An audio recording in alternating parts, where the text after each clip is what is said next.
Uh, all right, so the recording has been started. Sonali, you have raised your hand. Yes, sir. Sir, I have a doubt in question number 10 from the graded assignment week 2. Okay, what is it?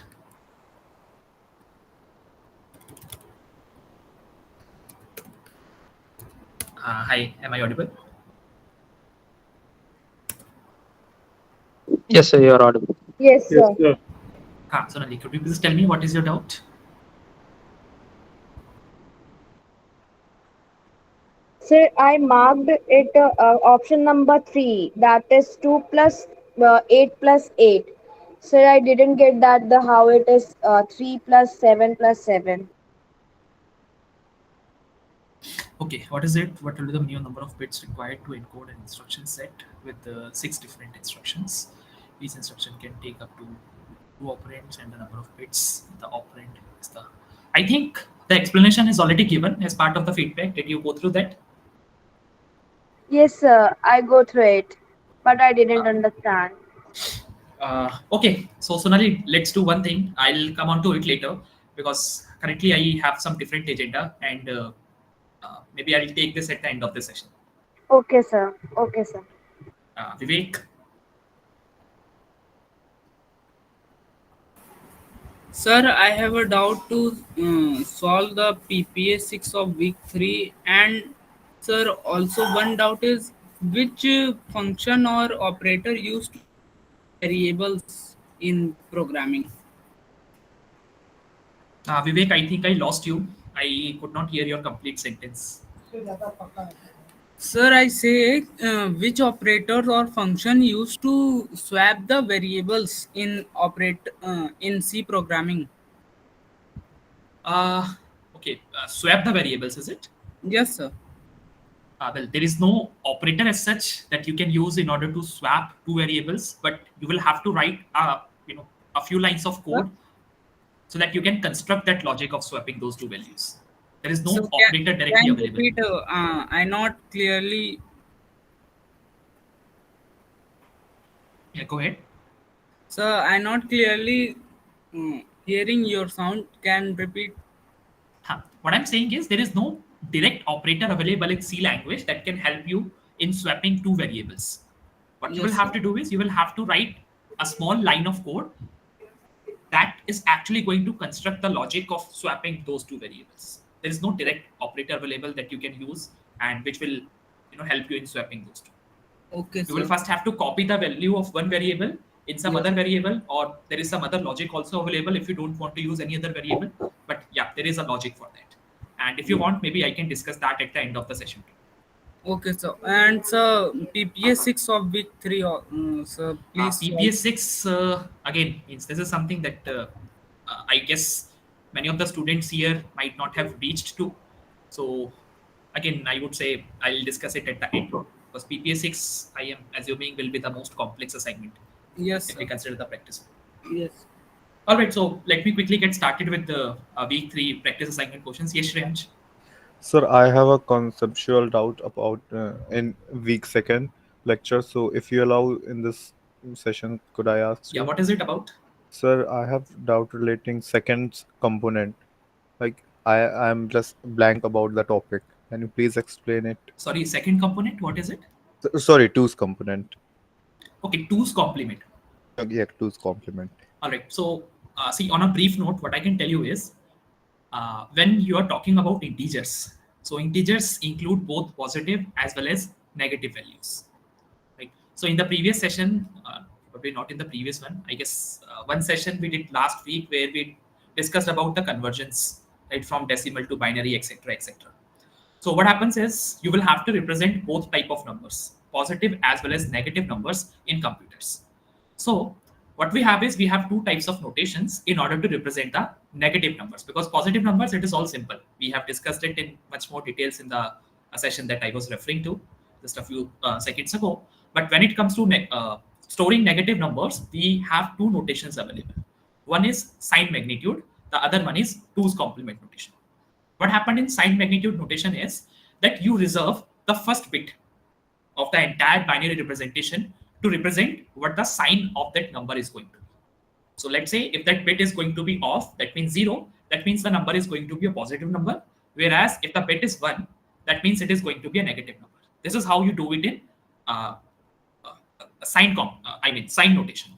Whereas a better version of that is 2's complement. And why is it a better version? Because it is actually allowing you to store one extra, uh, I would say, number. Because if you have only so many bits available, say if you have only 8 bits available, so the maximum characters that you can represent are 2 power 8, those will be 256. So you will have to reserve 128 for positive and 128 for negative. But what happens in signed notation is, since you are reserving the first bit for the sign, that means you will end up having two binary representations for the same number, that is 0. Maybe let me quickly share my screen. I'll give you a quick brief about that.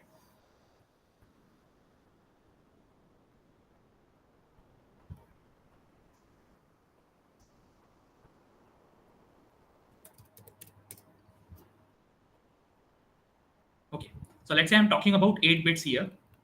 Okay, so in 8 bits, I will be having 1, 2, 3, 4, 5, 6, 7, 8. Now, if I want to store, let's say, a number 8 itself, or let's say 9, I want to store 9. So how would I do that? Firstly, I will have to write the binary representation for 9. What is it going to be? It is going to be 1, 0, 0, 1 and 0, 0, 0. And here, this bit, that means the first bit, if you read it from the left-hand side, is going to represent what the sign of this entire number is going to be. So if I keep it 0, then it becomes positive 9. Whereas if I keep it 1, then it becomes negative 9. This happens in sign magnitude. This is the sign magnitude notation. But now the question is that how do you represent 0 in sign magnitude? So you represent 0 as all 8 bits will be 0. 1, 2, 3, 4, 5, 6, 7, 8. So I think we just need 8 bits. And this is the representation for plus 0.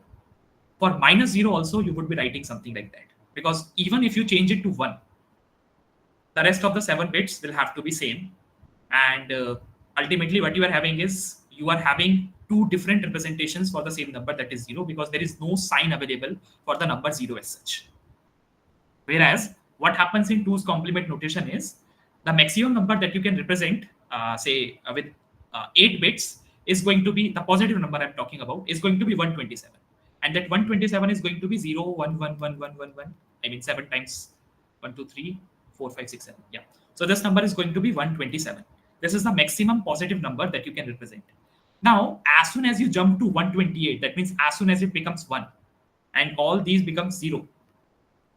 Here, this is actually translated to 128, but this does not have the value 128. Instead, it will have the value minus 1.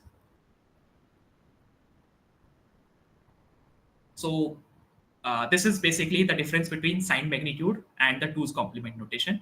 It's just a way of representing negative numbers inside computer. That's all.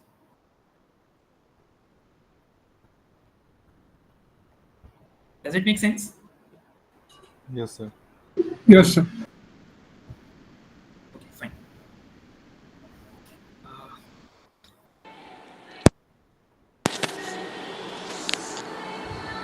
Sir, Yes.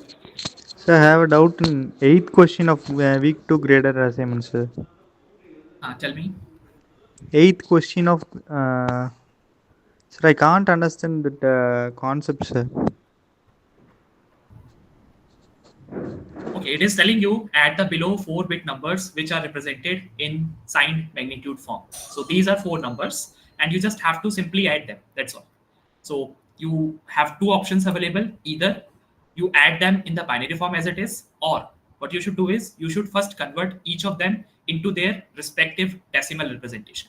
Once you convert it into their decimal representation, then you can simply add those numbers mathematically. That's all. Okay, sir. Thank you, sir. Sir, I just have a doubt. Which one do you recommend for getting the answer faster? I mean, it depends on your personal preference. In case you think you are good at binary addition and subtraction, then this is going to be the easiest. But in case you think you might, Okay. Okay, sir. struggle in something doing addition and multiplication, because generally it is not that easy. The borrow and the carry thing, these things generally complicate things.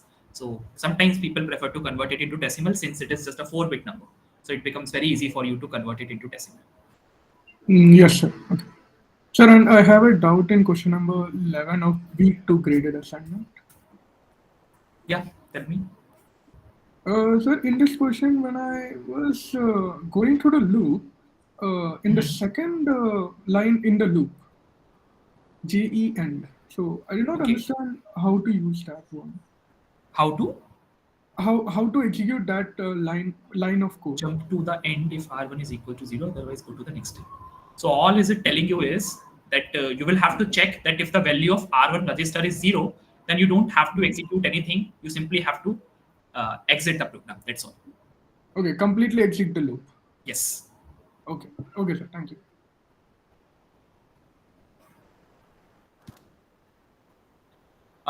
Okay, so this is the week 3 practice assignment for us, and we will be having a total of 15 questions here. So let's quickly get started with the first couple of questions that are based on the same concept.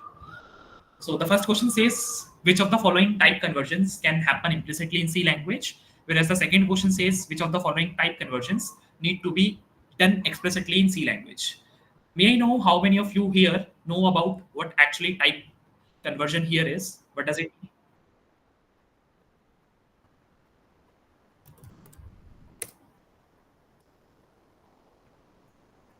Does anyone know what does this type conversion mean?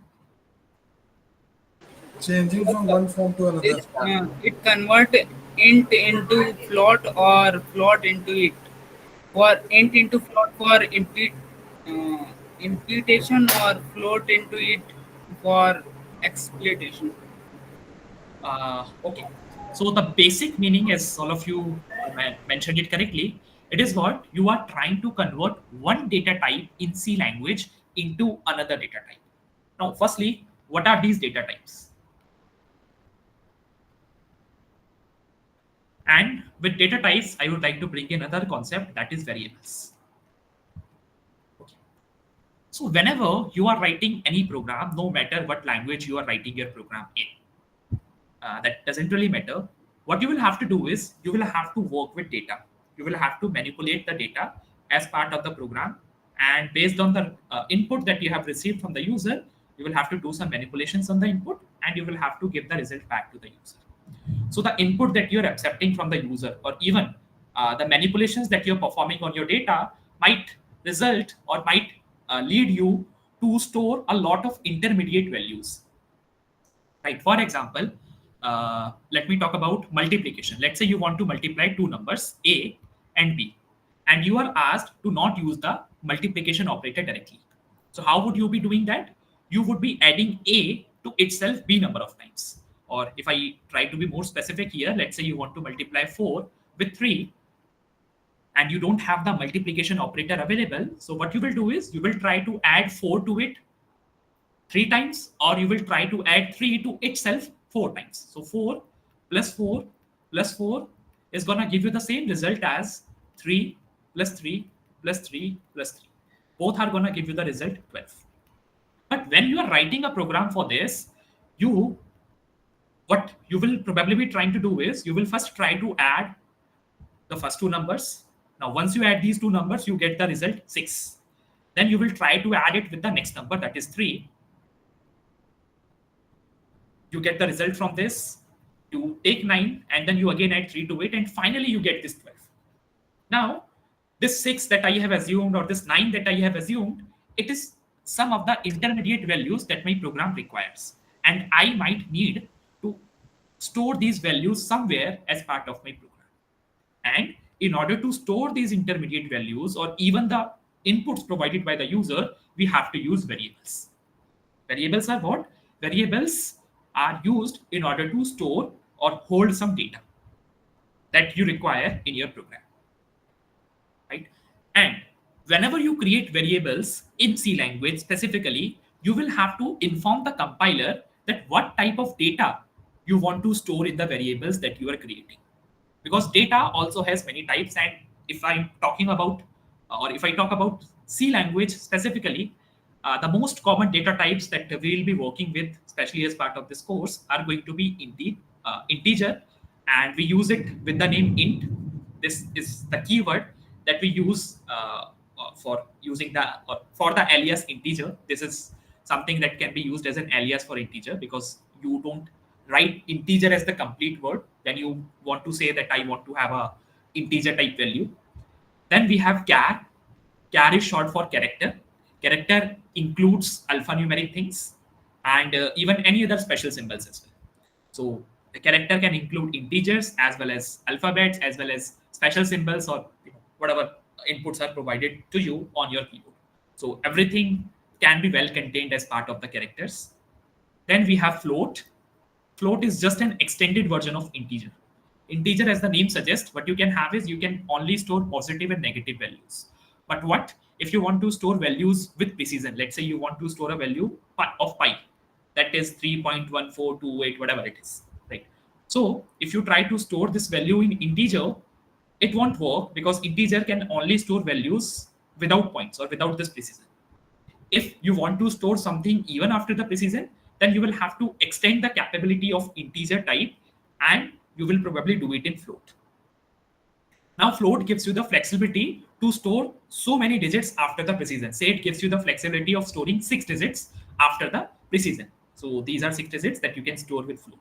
But if your program requires that you want to work with more digits even after precision, let's say you want to work with 10 digits after the precision, so you would extend the capability of this float, and you would use data type like double. Right? So double allows you to store up to 12 digits after precision. So these are the very common data types that we will be using while writing C programs, especially in this course.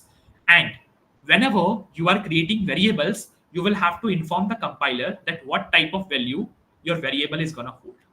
And what type means you will have to specify either int, char, float, or double. So whenever you are creating a variable, the syntax is going to be, firstly, you will have to write data type. Then you have to give a space here. Yeah, I'm just leaving that. And then you will have to select an identifier name. Identifier name means, what would you want to name your variable? It could be anything. It must not be a keyword. That's all. It could be A, it could be B, it could be C, it could be your name, or any other allowed identifier in C language. There are some rules that you have to keep in your mind while defining your identifiers or while defining your variable names. We will probably discuss those in some other session. Right now, my focus is on something else.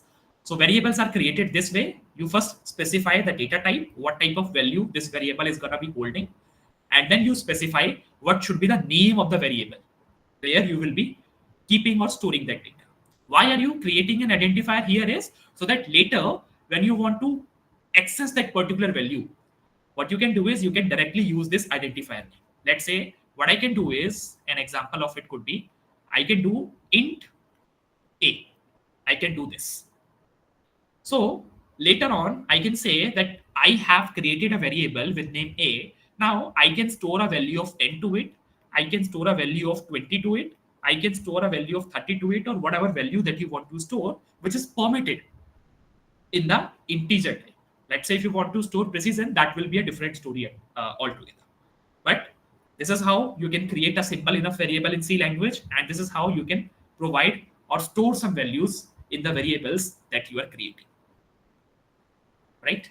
So these are the data types. Int, char, float, double. These are some primitive data types. C also allows you or provides you the provision where you are capable of designing your own data types. But again, that would be something we will be discussing in a later part of this course after week 6 or week 7.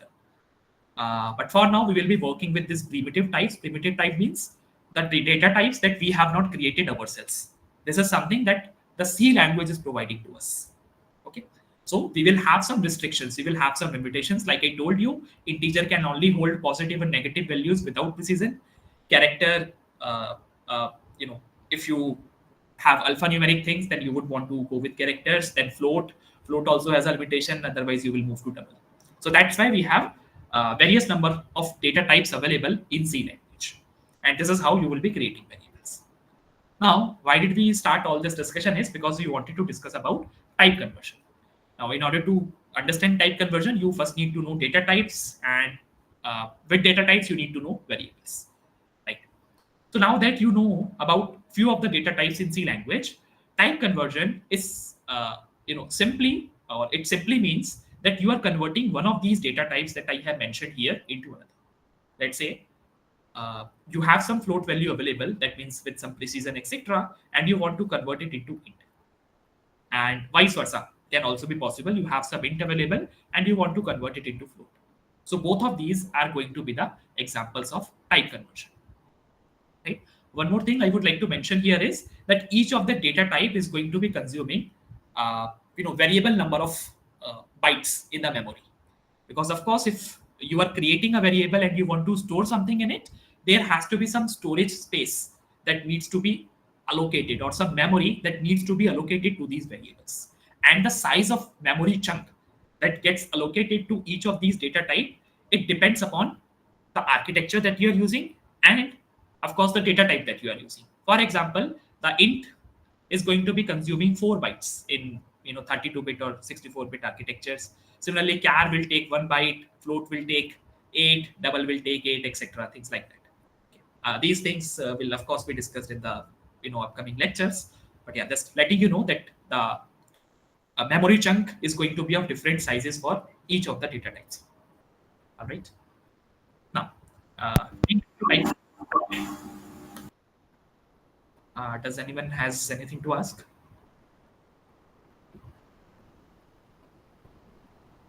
So what is double? Can you explain? Double is again a data type, just like int, char, and float.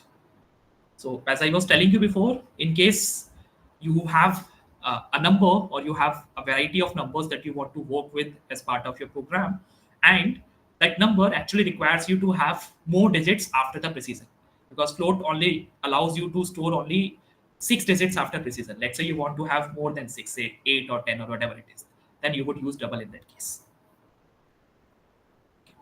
Okay, sir. Excuse me, sir. I have a small doubt here. Yes.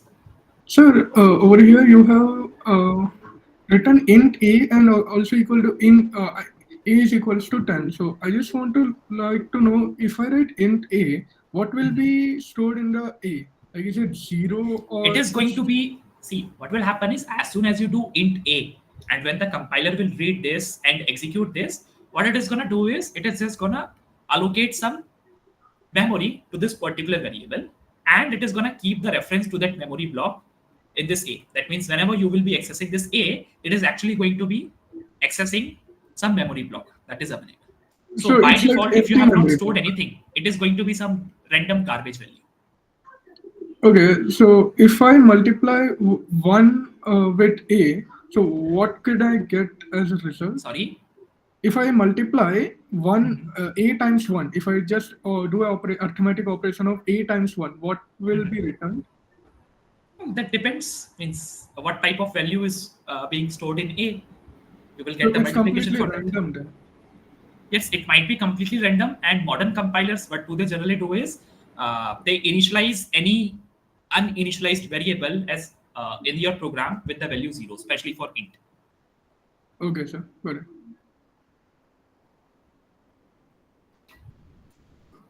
Okay, fine. Huh. So I hope all of you have understood type conversion. It simply means that you are converting one type into another. Now, specifically coming to the conversions that we are interested in, and these two are float to int and int to float. These two are the conversions that are being asked in the question.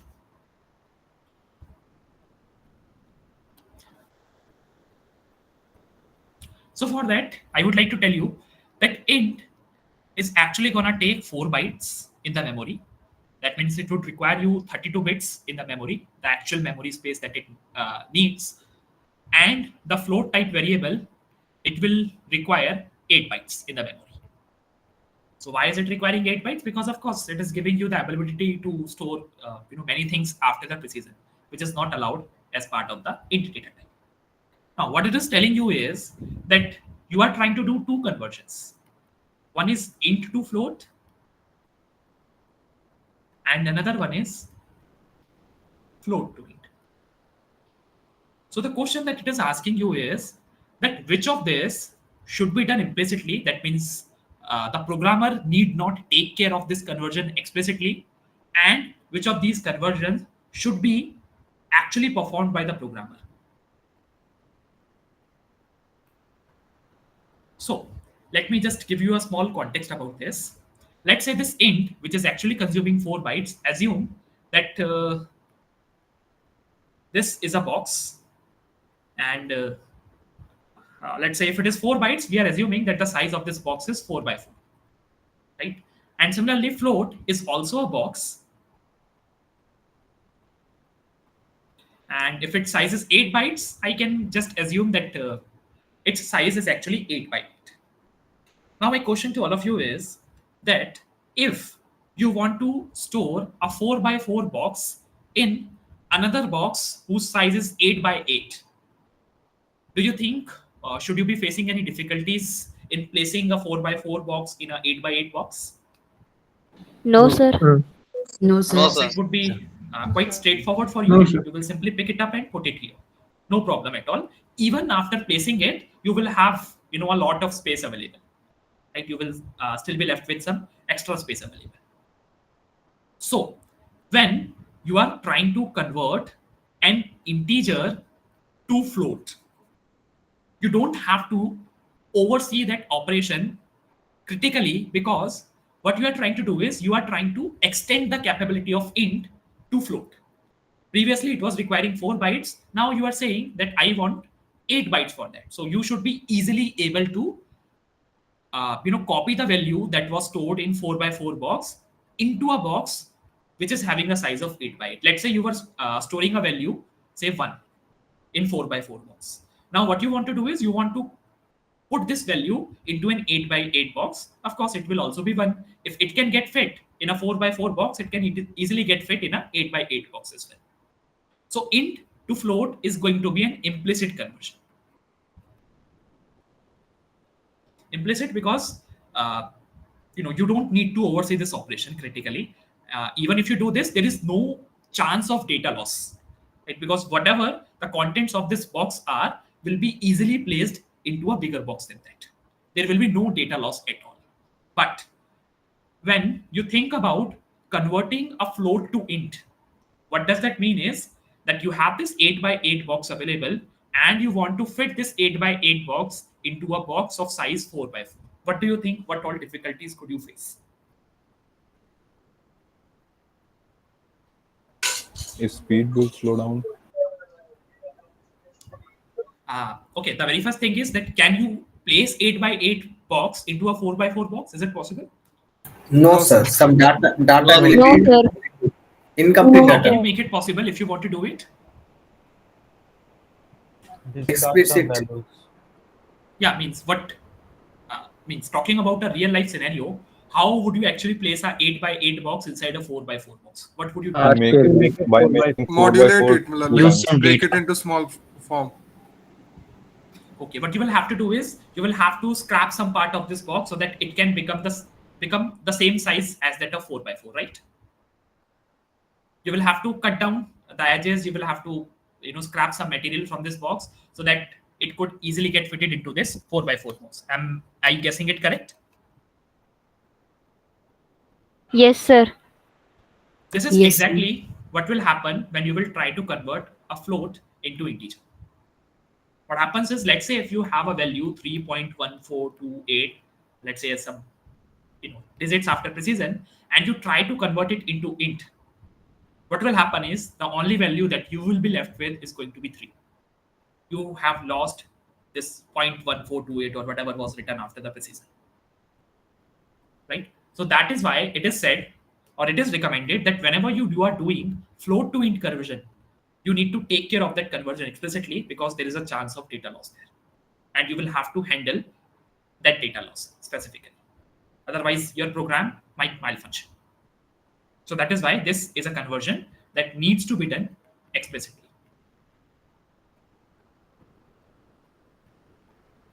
Is this understood? What is explicit? Yes, sir. Explicit means that you will have to take care of it. If you are trying to convert a float into integer, you will probably have to copy its value or make sure that even if you are losing that data, that should not affect your program functioning. The program should still work the same way. Right? Understood. So you will have to take care of this data loss.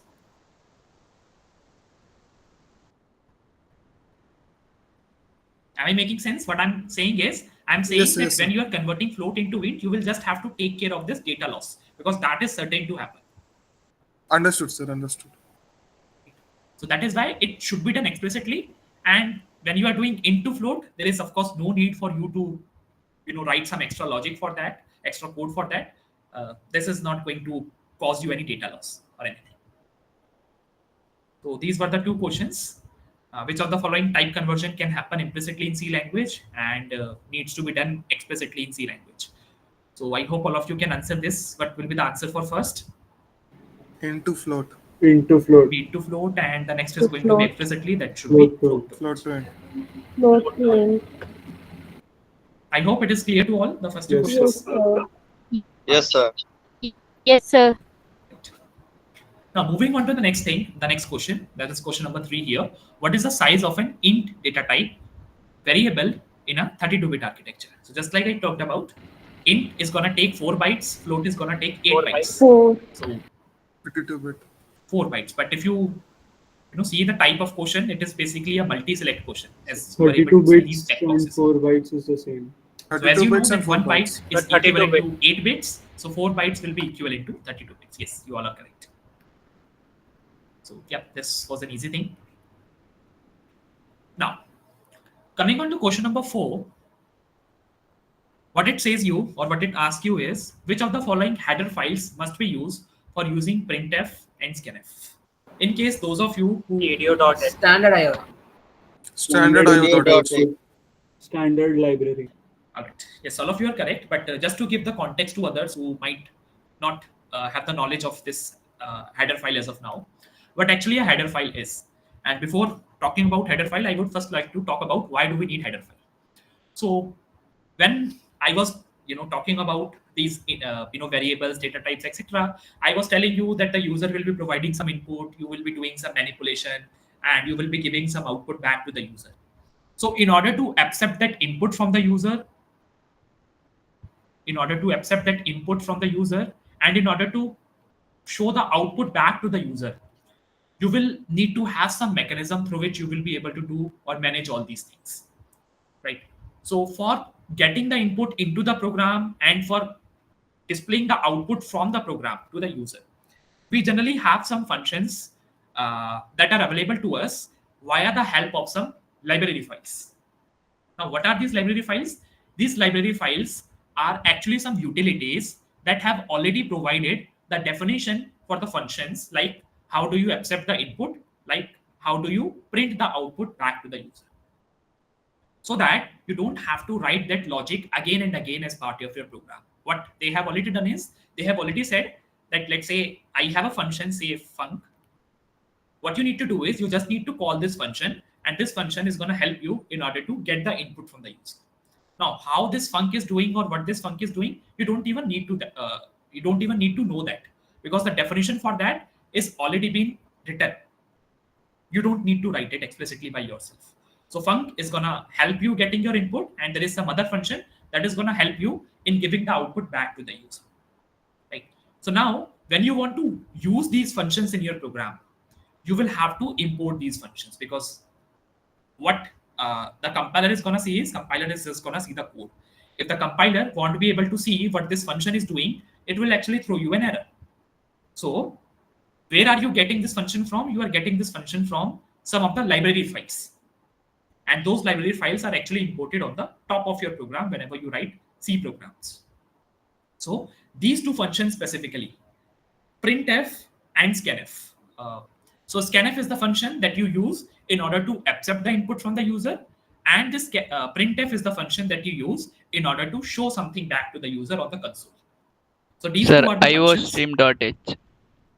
No, it is stdio.h. iostream.h is a library file for C++. So when you want to work with C in and C out, then you will be use iostream. Okay, sir. But currently we are in the C programming, so we will be using printf and scanf functions. Sin and C out don't work. Okay. So that's why it is going to be STDO. It stands for standard input output. Right? STD for standard. IO means input output. Okay. Similarly, iostream means input output stream. Conio means console input output. All right. I hope it is clear. STDO.h. Yeah. Okay. Yes, sir. Now, moving on to the next question. Which of the following is are not keywords in C language? Okay, so when I touched the topic of variables, I told you that there are some rules that you have to keep in your mind while choosing the name for your identifiers or for your variables, right? So this question is based on those rules itself.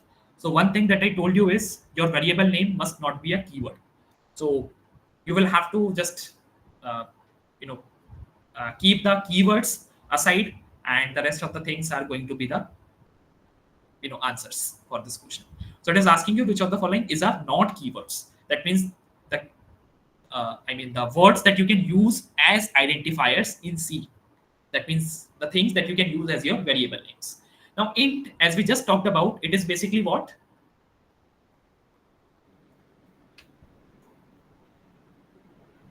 Int is what? Integer. In C? Integer. Int is a data type, and that's why it is already a keyword. Because when I wrote an example for creating a variable, I wrote something like int a, like this. So this int is actually a keyword, and you cannot use this int again as the variable name. That means you cannot do int. This is wrong. Right? You cannot do that.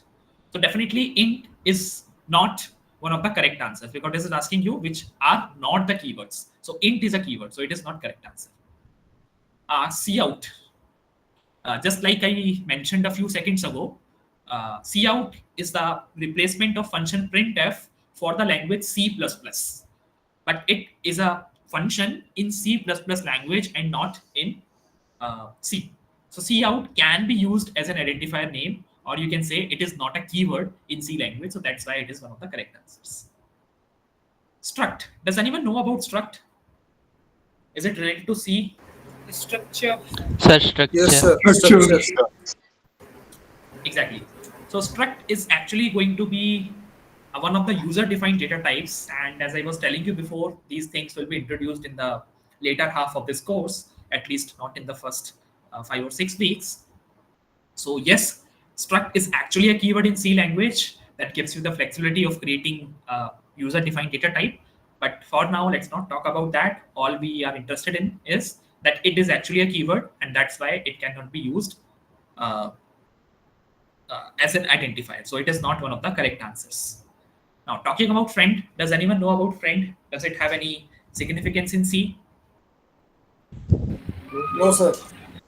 Okay. No, sir. Yeah, correct. Friend keyword does not have any significance as far as the C language is concerned. But those of you who are having some background of C++, they might know what friend is. Sir, friend So function. friend functions, etc. So, well, let's not talk about private, protected, etc. Let's just say that it is not a keyword in C language. So it can be used as an identifier. So it is not a keyword. So it is one of the correct answers. So cout and friend are actually the keywords in C++ language, but not in C. And that's why these are not the keywords and are the correct options to this question. Is it clear to all? Yes, sir. Okay. Sir, So- what exactly is a keyword? I'm unable to understand. Can you Keyword simply define- means that you cannot use as an identifier. It already has some predefined meaning as in that language. Those are the keywords. Okay. For example, int has a predefined meaning that it is a data type. Struct is again a kind of a data type that we will use later. So yeah, Okay, they thank you. already have some predefined meaning and they cannot be used as identifiers in the language. Okay, So now we are getting our first program, and this program asks us, okay, it is asking us to find out the output of this particular program. So if you look at this program, let me zoom in a little bit.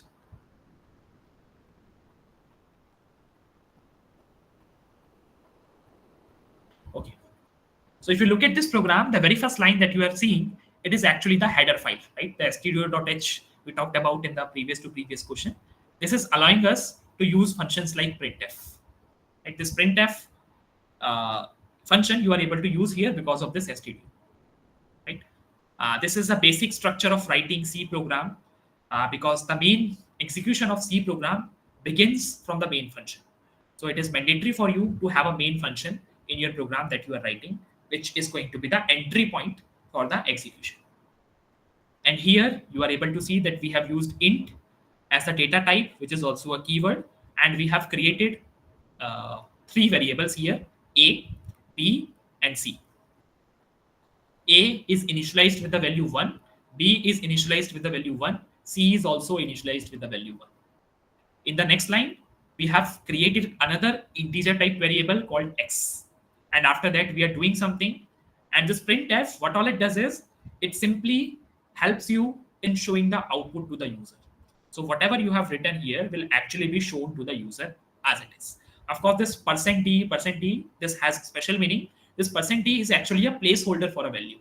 And this %d will be replaced with the value of a. The first %d will be replaced with the first variable that you have defined here, that is a. Second %d will be replaced with the second variable, that is b. Third %d will be replaced with third variable, that is c. And fourth %d will be replaced with the fourth variable here, that is x. Right? So all we need to do is we need to find out that what these two lines are doing, because rest of the other lines are quite simple for us to understand. We just need to find out what these two lines are actually doing. So let us try to solve this or break this operation into smaller operations so that we can understand better. So it is saying that it has three variables. It has a whose value is 1, it has b whose value is 1, it has c whose value is 1, and then it has x whose value is unknown at this point of time, right? And what does it say is, it says a plus equals to b plus equals to c.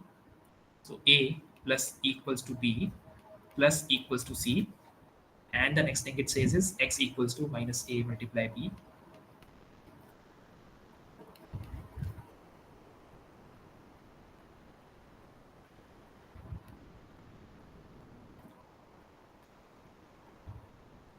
Fine. Okay. So these are the only two statements that we have to understand that what actually is happening here. Now this a plus equals to b plus equals to c, it looks to be a complex operation, but if you actually break it down, it will become much simpler for you to understand. And how can we break it down is a plus equals to, what I'm doing is I am breaking b plus equals to c here. Okay, I am only breaking this part, b plus equals to c. The rest I have written as it is, a plus equals to. Now b plus equals to c is actually a shorthand for b equals to b plus c. It simply means this. That means if you need to write b equals to b plus c, instead of writing this long expression, you could simply write b plus equals to c. What you are omitting here is the use of this b again. Here you are explicitly saying that I want to add b and c and assign back the value to b, and here you are simply saying b plus equals to c. That's all. So now let's try to evaluate this. So I am writing a plus equals to as it is, and now I will put the value of b and c here. I'm not putting the value of b here because this is actually going to be overwritten, which is initially 1. It will be overwritten with the new value. Can someone tell me what is the current value of b? Sir, 2. Sorry, it is 1. This one, right? These are the values. Or am I missing something? Yeah, these are 1. And what is the current value of c? 1. It is also. Sir, can you please repeat how b is equal to b plus c? Okay. So see, what is written here is B plus equals to C is just a shorthand of this operation. That means what you want to do is you want to add B and C together, and whatever the result comes, you want to put it back into the variable B. That's all. I'm repeating it again. B equals to B plus C means what? You add B and C variables together. Whatever the result comes, you put that result into B. So what you are doing is you are actually updating the value of B. And instead of writing this expression like this, B plus equals to B plus C, you can simply write it as B plus equals to C, just to make it short. That's all. Sir. Did you get it?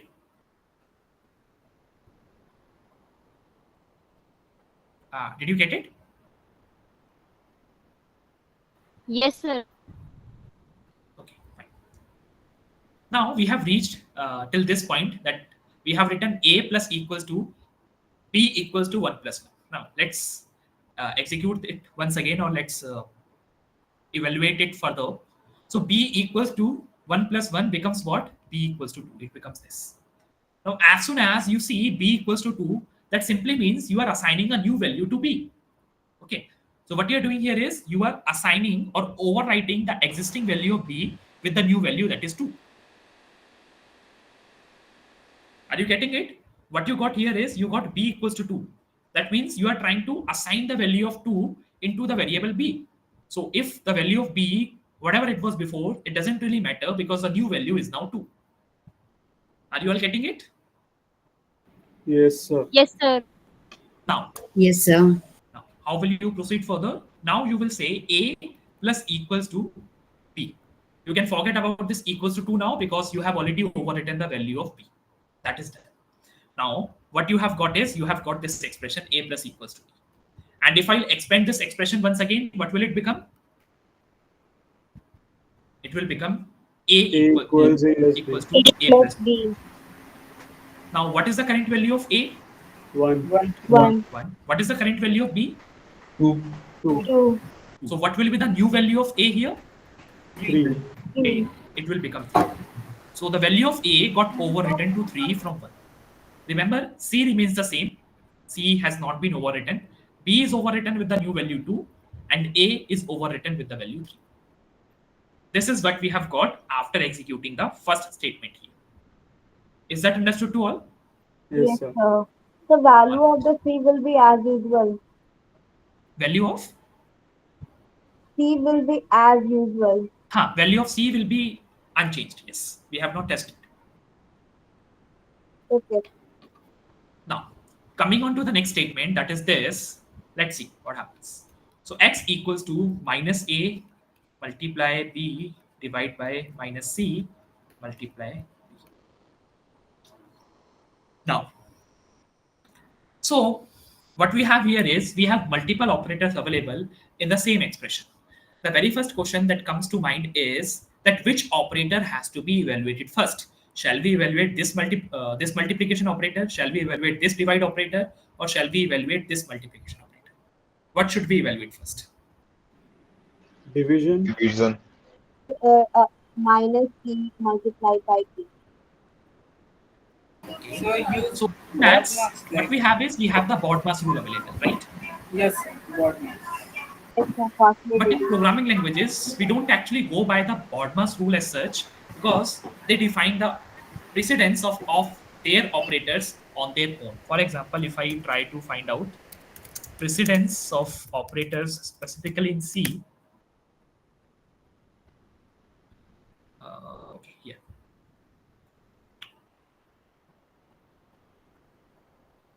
We will be specifically interested in the arithmetic operators plus, minus, multiply, divide. That's all as of now. So can you find where are plus, minus, divide and multiply are?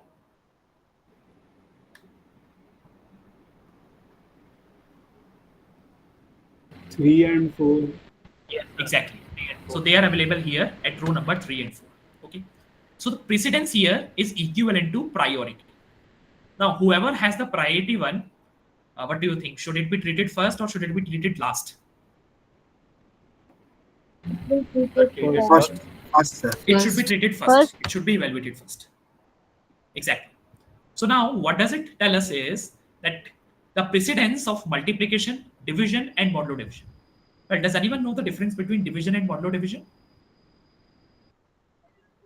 This operator, this percent type thing, is actually modulo division operator. So it tells the remainder. Exactly. So quotient is gonna tell you the this divide is gonna tell you the quotient, and this modulo division is gonna tell you the remainder. This is what it has written here: multiplication, division, and remainder. So you can remember this operator with the name remainder itself. Generally, we call it modulo division. Okay. So what it is trying to tell us is that both of these, all of these three operators have the same precedence, or you can say priority, that is 3. We are not interested in any other operators as of now. Let's just talk about 3 and 4. Okay, the arithmetic operators. So multiply, divide, and modulo division have the same priority and higher priority than addition and subtraction. Right. So one thing is for sure, that we will not be evaluating this minus before we evaluate all these multiply and divide. Right. But the question is that we have multiple multiplication and divide operators as well in the same expression. Then what to do? In that case, there is one more column mentioned here in this same table itself, that is associativity. Associativity comes into the picture when you have multiple operators available with the same precedence in the same expression. And this is exactly the case that we are encountering as of now.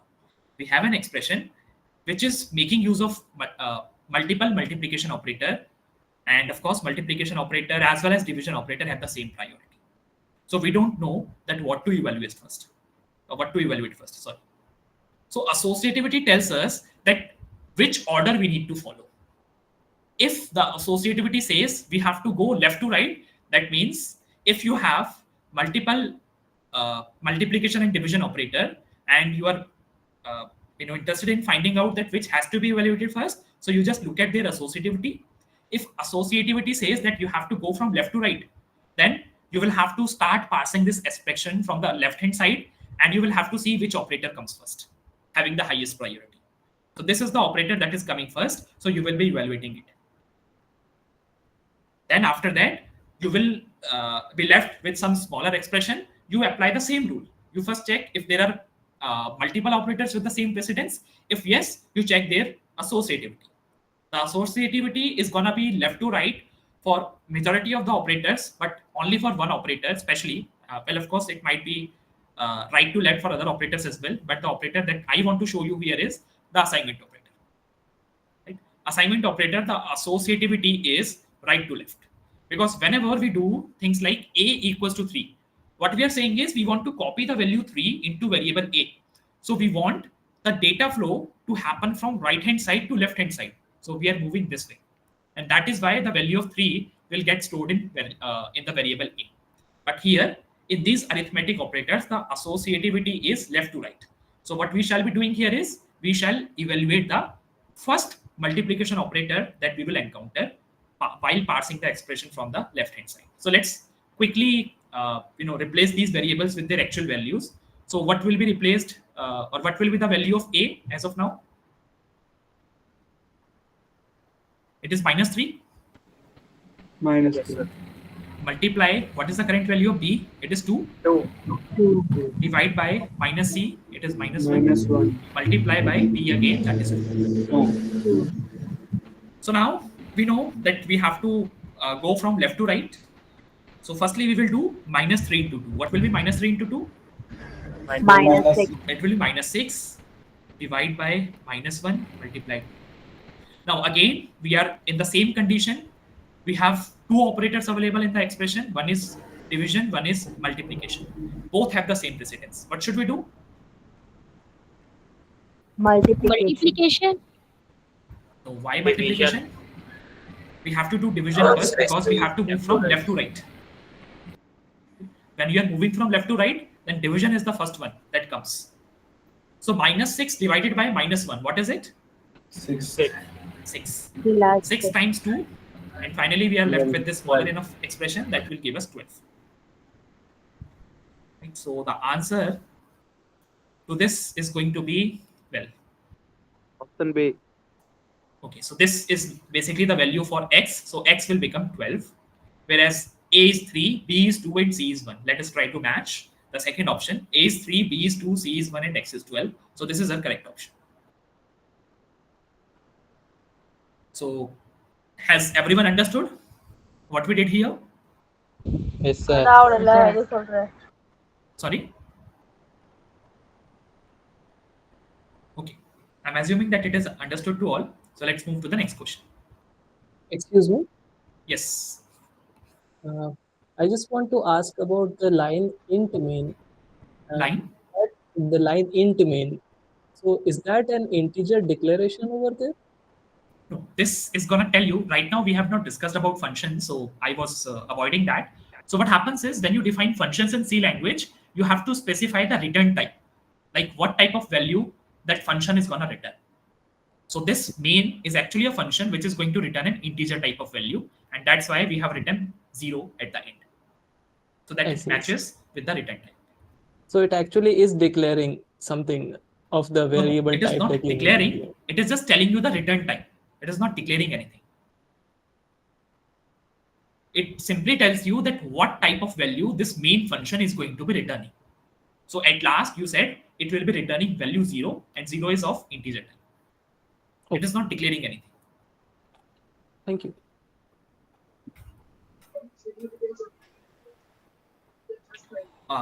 Okay, so this question seems to be of or on the similar lines as we saw earlier. But anyways, let us try to solve this as well. Let me just take anything. So here we have 1, 2, 3, 4, 5 variables a, b, c, d, and x, and all these variables are initialized, or you can say assigned the value to. So let me do it here. So a, b, c, d, and x. A, B, C, and D are actually initialized with the value 2. X is unknown at this point of time. And A plus equals to B equals to, okay, fine. A plus equals to B plus equals to C plus equals to D. This is the first statement. And then it says X equals to minus A plus B. This is the same thing. Minus A multiply B. Okay, do it different. Minus A plus B divided by C minus D. Fine. So let us quickly try to break down this complex expression once again. So what will it be? It will be A plus equals to B plus equals to C equals to C plus D. I hope I don't need to explain it once again. This should be clear that C plus equals to D can be written as C equals to C plus D. Is that okay? Yes, sir. So A plus equals to B plus equals to C equals to, what is the current value of C? It is 2. What is the current value of D? It is also 2. So finally, what this is going to do is, this is going to update the value of variable C. What will be the new value of C? 4. It will become 4. Now, the expression that we are left with is A plus equals to B. And let me write it like this. B equals to B plus C. So what will happen is B equals to, current value of B is what? It is 2. But current value of C is what? It is 4. So what it is going to do is, it is going to say that the new value of B is what? 6. So B will become 6. Now what we are left with is A equals to A plus B. So A equals to, what is the current value of A? It is 2. What is the current value of B? 6. It is 6. So the new value of A becomes 8. So A became 8, B became 6, C became 4, D remains unchanged. D is still 2, and X we have to find out. So X equals to minus A plus B divided by C minus D. Let's replace the values of these variables. Minus A means minus 8, plus B means plus 6, divided by 4. C is 4, and minus D means 2. Now, tell me which operator should be evaluated first here based on the precedence. Division. It should be division. So can someone tell me what will be 6 by 4? 1.5. It is going to be 1.5, but remember, we are working with integers. Integers. And integers don't store precision values, so all it will give us is going to be 1. Minus 2. So what is this? Minus 8 plus 1 minus 2? Minus 9. Exactly, the answer is going to be minus 9 here. So the value of A is 8, B is 6, C is 4, D is 2, and X is minus 9. So it is asking us what will be the output of the following program, and it is only asking you to basically guess the value of X. So we have already found out that X is actually equals to minus 9. Is that okay to all? Yes, sir. Yes, fine. sir. Okay, let's move to the next question. Well, it is again based on the same precedence and associativity thing. So I am leaving the 8th question. Let us try to solve the 9th question, so that it looks like a little bit complex. So let us try to solve this.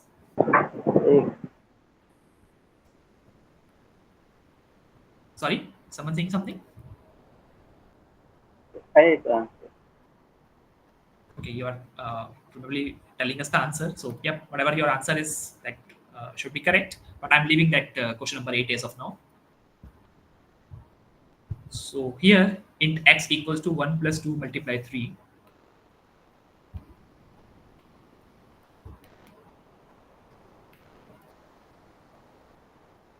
Minus 4 divided by 2.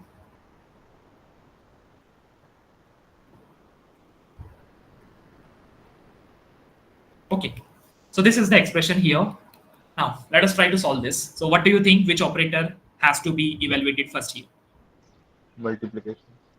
Let's evaluate multiplication first. So 1 plus 6 minus 4 by 2 plus 5 on to division 3. What's next? 1 plus 6 Dividation. minus, so 4 divided by 2 is going to be 2 plus 5 on to division 3. What's next? The Next is going to remainder. be this. Yeah, remainder operator. So what will be the answer from 5 remainder 3? 2. 2. Of course, it is going to be 2. So I think we are left with a simple enough expression. This will cancel out. We'll be left with 7. So the answer is going to be 7 here. Is that okay to all? Yes, Yes, sir. sir. Okay. Now, what will be the value of variable z after executing the following code snippet? I don't think I even need to write it in paint. You have a value of x which is equals to 7.8. The value of y is 3, and you are doing the division between these two values, and you are storing the result in an integer type variable. Remember, if you are storing it in an integer type variable, the answer cannot have precision. Answer 2. So either 2 is true or 3 is true. So 7.8 divided by 3 is going to give you 2 point something. And whatever is there after precision, that will be completely lost when you convert or typecast it into, or yeah, when you actually convert its type from float to int, it will actually become 2. Is that clear? Yes, sir. Yes, sir. Okay. So what will be the value of variable z? Sir, after 2.6, executing? sir. No, it won't be 2.6. Because Remember, it we are is saved storing in the result integer into form. an integer variable. Okay, sir. Okay, sir.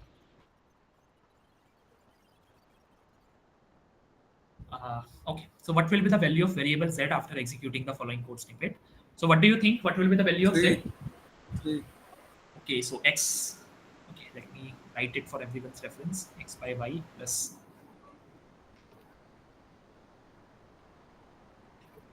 and the values of x and y are 7 and 3. So 7 divided by 3 plus 7 modulo division 3.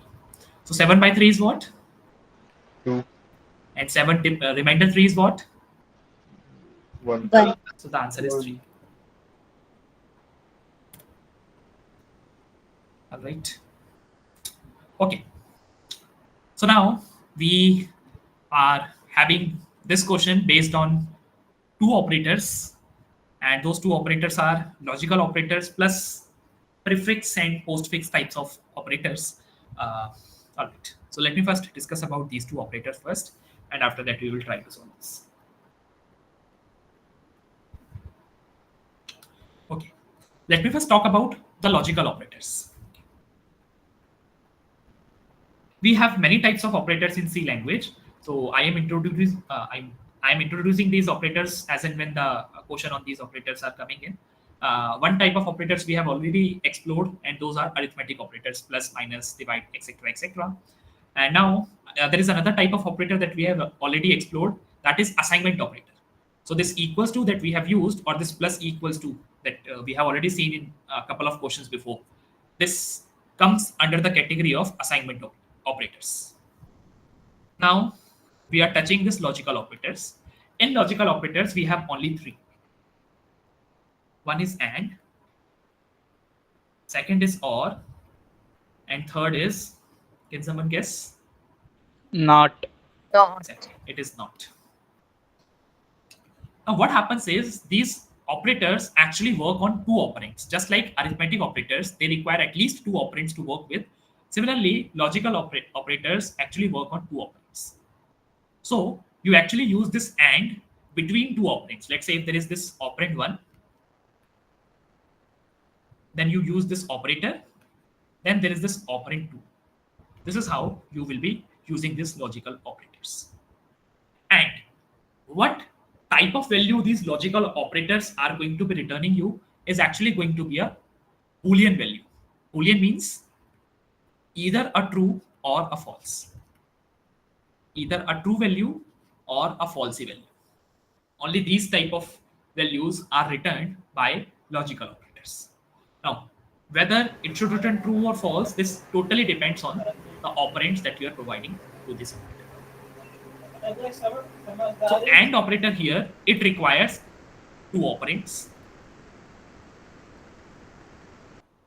OR also required two operands, and NOT just works with one operand. So what I'm going to do is, since it requires two operand, we are going to see all the combinations that these operand can actually come with.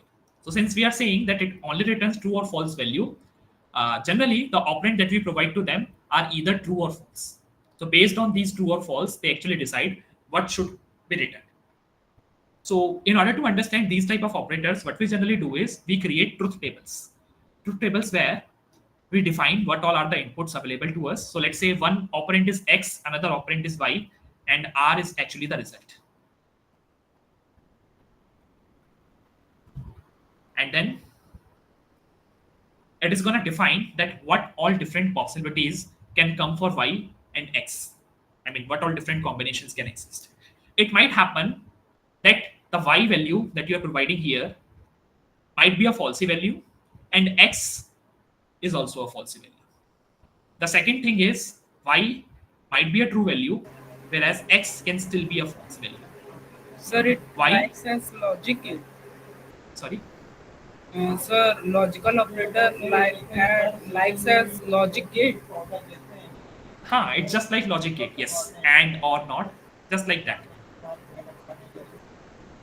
Maybe I'll Sir, just it write is it here so same. that I have enough space. Sorry. So it is same, just like that we are following in a physics in class 12 of the logic gate. Exactly. This is the same thing. Yes. Even those of you who might have studied computer science, you might have studied Boolean algebra. This is the same thing. Okay, sir.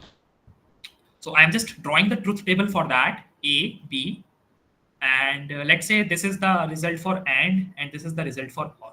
For not, I will draw a separate table. Okay. So it might happen that B might be false and A false. B might be true, but A is still false. B might be false and is A might be true, and B can be true and A can also be true. Can you think of any other combination that can exist if you have just two inputs available? Both of them are false, one of them is true, other one is false, and both of them are true. These are the only four combinations that exist with two inputs, right? 2 power 2, which comes down to 4. Now, what you need to remember is in case of AND, In case of AND, it actually checks that if any one of the operator is false, it checks if any one is false. If anyone is false, then the output is false. But if no one is false, if no one is false, in that case, it yields the output to be true. So what AND operator is looking for, AND operator is actually looking for a false value. Because if it looks for a false value and it sees that the very first value itself is the false value, it doesn't even need to go to the second operand to check whether it's a false or true. Because it knows that if it finds any one false, the entire result is going to be false. Whereas what happens in case of OR is it checks for a true value. Any one is true. If it finds any value to be true, then the entire result for the expression is going to be true. And if no one is true, then the result is going to be false. Just like AND, it actually looks for true value because AND looks for false. If it finds any true value, it doesn't even go to the second operand if it sees that the first operand itself is true. Because it knows that I am only looking for true values. And if I have found true value in my very first operand, why should I even go to operand 2? Because I know that the result of the expression is not going to change. So and or, they actually work on these principles. Now, based on these statements that I have written here, can you tell me what will be the outputs for and or based on these two inputs? And will be false or will be false. Okay. Second. And will be false or will be Sir, true. false. And True. one true. Okay. Third one. Sir, third. One zero, sir. Third, and will be false or will be true. It will be 0 and 1. Yes. And this one? Both will be true. Both will be true. Great. So yeah, this is how these two operators will work. Please remember this thing. This is going to make your life much simpler. That and, it actually looks for falsy value. If it finds one, it doesn't even go further. And or, it looks for truthy value. If it finds one, it doesn't go further. Okay.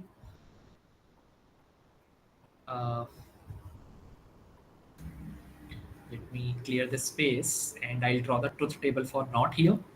Not simply means inverse.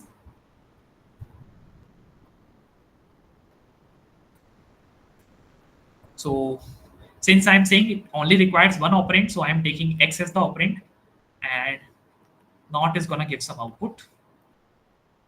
So it could either be 0, it could either be 1. That means it could either be false or true. If the input comes to be false, then the output will be true. If the input comes to be true, then the output will be false. It simply inverts the value. If it is false, it becomes true. If it is true, it becomes false. Does this make sense? Just give me a minute, please.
Sorry for the delay. Just got a call. Okay, so let's resume. So where were I? Okay, I was telling you about the not operator. So it just works with one operand. If the value of the operand is false, it yields the output to be true. Otherwise, it yields the output to be false. Right? It just inverses the input in the output. And or we have already seen what all are the possible combinations for these two operators. So this is all about logical operators. We have just three of them, and, or, and not. And we have discussed all of these three. Now, the next type of operators that I would like to discuss are actually prefix and postfix. Does anyone know about prefix and postfix? Any idea? Yes, sir. Would you like to convey something? Sir, in prefix, we first increment the variable and then use in the expression, and in postfix, we increment after using it. Exactly, that's correct. So, see, what actually prefix and postfix is, it is simply used in order to perform some arithmetic operations on values. Let's say if I have variable a, int a, whatever its current value is, let's say I assign the current value of a to be 10, and I want to make an increment of 1. Can someone tell me how will I make an increment of 1? I can simply say a equals to a plus 1. Will it make its value 11?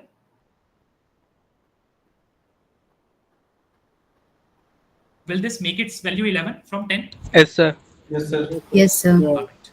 But prefix and postfix operators are actually giving us a shorthand for writing this expression. Instead of writing this a equals to a plus 1, what they say is that you could either write plus plus a or a plus plus. You could write any of these and they will work the same way as it is working. The same thing exists for negative as well.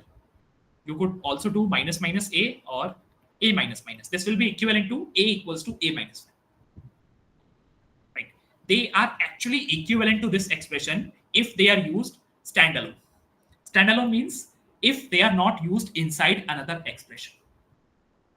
Now, the problem comes is when they are used inside an expression.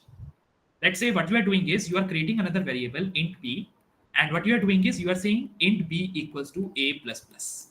Now, what is happening is this postfix. Now, this is actually postfix. Postfix means that you are trying to increment or decrement the value after the variable, and prefix means you are trying to increment or decrement before the variable. Right? This means prefix. This means postfix. So here, what is going to happen is in cases like this, int b equals to a plus plus. Let's say the value of a is 10. Let me cross this, and you know that the value of a is actually going to be 10. In that case, can someone guess what will be the value of b? 11, sir. A, 11. Anyone else would like to guess? B will be 10 and A will be 11. Okay, so someone is saying b will be 10 and a will be 11. And yes, this is going to be the actual values. Why? Because we are using here postfix. And postfix means that the current value of the variable will actually be used for the expression. So the expression is b equals to a. So we will be using the current value of a, that is 10, for this assignment. And once this assignment is completed, after that, we will increment the value of a, which will become 11 afterwards. But if we would have done something like int b equals to plus plus a, in that case, what will be the value of b and a? Can someone tell me? B and A both will be 11. They both will become 11 here, because we are saying that before you actually perform the or before you actually consider the value from this variable, you first increment me. After incrementing me, then you evaluate the expression. But here the story was simply different. Here it was saying that firstly you work with my current value, and after that I will increment myself. Here first increment me, after that perform the rest of the operation. So this is actually the difference between prefix and postfix. But remember, they are not going to make any impact if they are used standalone. Standalone means if they are used like this, a plus plus itself is a statement. So if you use a plus plus or plus plus a, let's say you are creating a variable here, you write a equals to 10. After that, you write this, and here you are saying printf. Then either you use a plus plus or plus plus a, they both will do the same work for you. because they are being used in standalone manner here. But when they are used inside an expression, then this actually makes a difference using prefix or postfix. Please just excuse me for a minute again.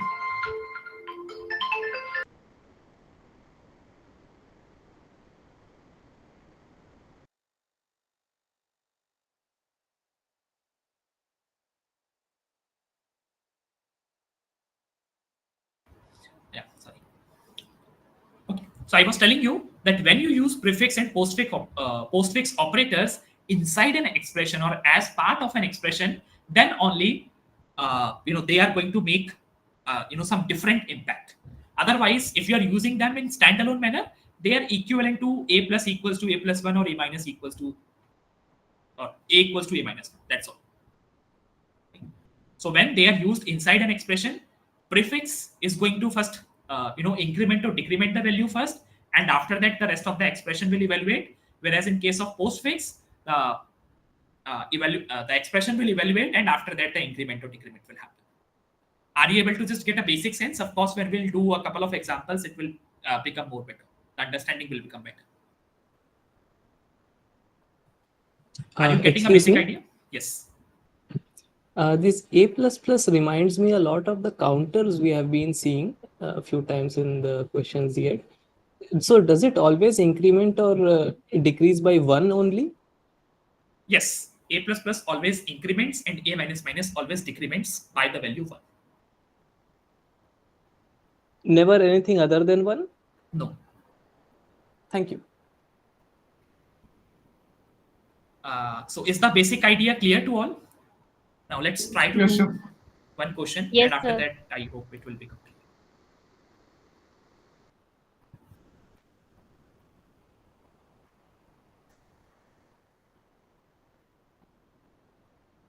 Okay, so fine, let's look at this.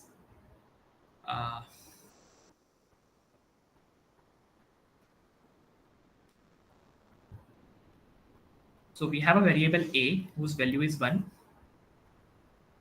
y is 3,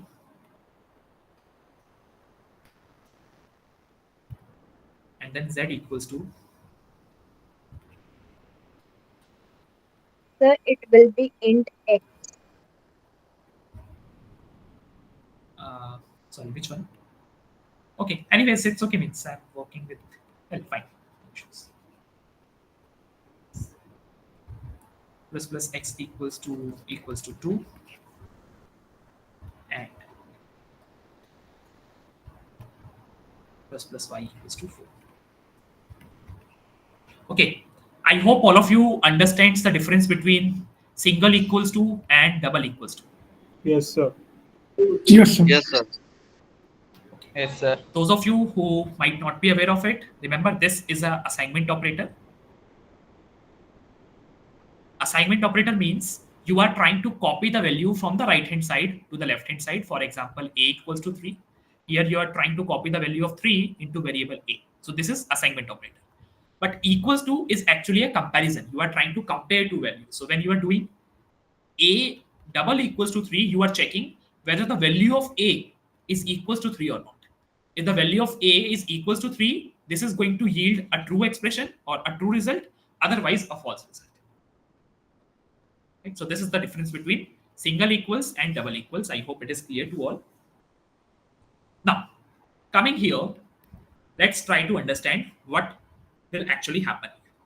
So can someone tell me which type of operator is this? Is this prefix or postfix? Prefix, sir. Prefix. Prefix. And what about this? That is also This is also Prefix. This is also prefix. Okay. So according to the properties that we discussed for prefix operators, the increment or the decrement will happen first, and after that, the rest of the things will happen. So here, since we are saying it is prefix, that means the increment will happen, and after that, this comparison will take place. So what is the current value of x? It is 1.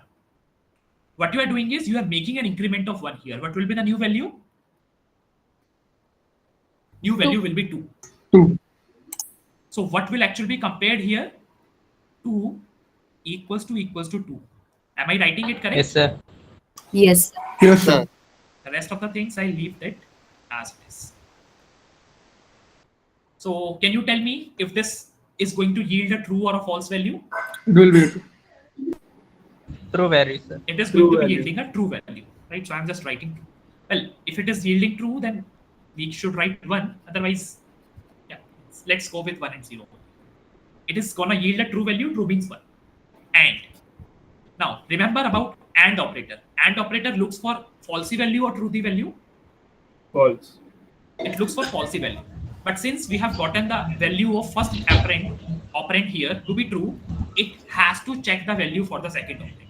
And now the second operand is going to decide whether this is going to be yielding a falsy or a truthy value. Because The if this falsy comes to be value, true, sir. yeah, we'll come to that. So here in this case, the second operand becomes the decision maker. If this second operand comes down to true, the entire expression will be true. Otherwise, it will be false. So plus plus y. The current value of y is 3. Since it is prefix, you make an increment of 1 first. So what it becomes? It becomes 4. So what you compare here is you compare 4 with the value 4. Is that a true thing? Yes, it is. Yes, sir. 4 is actually equals to 4. And 1, what is going to be the output? 1. 1. It is going to be 1. So the value of z here, it is going to be 1. Is it the available option? Okay, we have to find out values of x, y, and z. So x will become 2, y will become 4, and z will become 1. 1. X will 2, y will 4, z will 1. So it's the first option itself. I hope all of you understood this. Yes, sir. Yes, sir. Also. Yes, sir. Let's look at the next question. This is also based on a similar concept. So let me clear the screen. Okay. So here x is also 1, y is also 3, the same thing. Sir, Yes. so can you please explain the one more time about the 1 equal to or double equal to? Yeah, sure. So see, single equals to is assignment operator. Assignment operator, what does it do is, it simply tries to take the right hand side expression and it copies it into left hand side expression. So generally the use cases of assignment operators are, you create a variable, say int a, and you say int a equals to 3. So what you are trying to do is you are trying to assign a value of 3 to a. But this is how the assignment operator is working. Remember when we were studying about precedence and associativity, I told you that the associativity of this assignment operator is from RHS to LHS. That means right hand side to left hand side. So here the data flow is happening from right hand side to left hand side. Whatever the value that comes down or that gets evaluated on the right hand side will actually be copied to the left hand side expression or the variable. So this is known as assignment. Whereas when you use double equals, it simply means comparison. Comparison means you are trying to compare. So if I write here a equals to 3. So here you are not trying to assign the value of 3 to a, but instead you are trying to find out that whether the current value of a is equals to 3 or not. If the current value of a will be equals to 3, then this is going to yield a true expression. But if the value of a is not 3, if it is less than or if it is more than, then it is going to yield a false value. Does this make sense? Yes, sir. Yes, sir. Sir, what is the meaning of double and sign? What is the meaning of Double and sign. double and? Okay, this one? Yes. This is logical and. So if you don't mind, maybe after this session, you can just look at the recording for this session. I have explained this AND operator in detail. AND is basically a logical operator which works with two operands and it returns either a true or a false value. Okay. Sir, So one here, and yes. the one equal to one, how to get? Sorry. Sir, previous slide one and one and one. How to come to 1? Sorry, I'm not understanding which code snippet you are referring to. Can you tell me which code snippet are you referring to here? I could not really get it. Sir, question number 12. Question number 12. 12. Yeah. Sir, how to come to 1 and double and 1 equals to 1? I'm not getting. Okay. Remember, AND operator actually looks for the falsy value. If it doesn't find any falsy value, it returns a truthy value. And if it is returning a truthy value, means it is returning 1. So that's why 1 and 1 is equivalent to 1 because there is no falsy value. So it is returning a truthy value.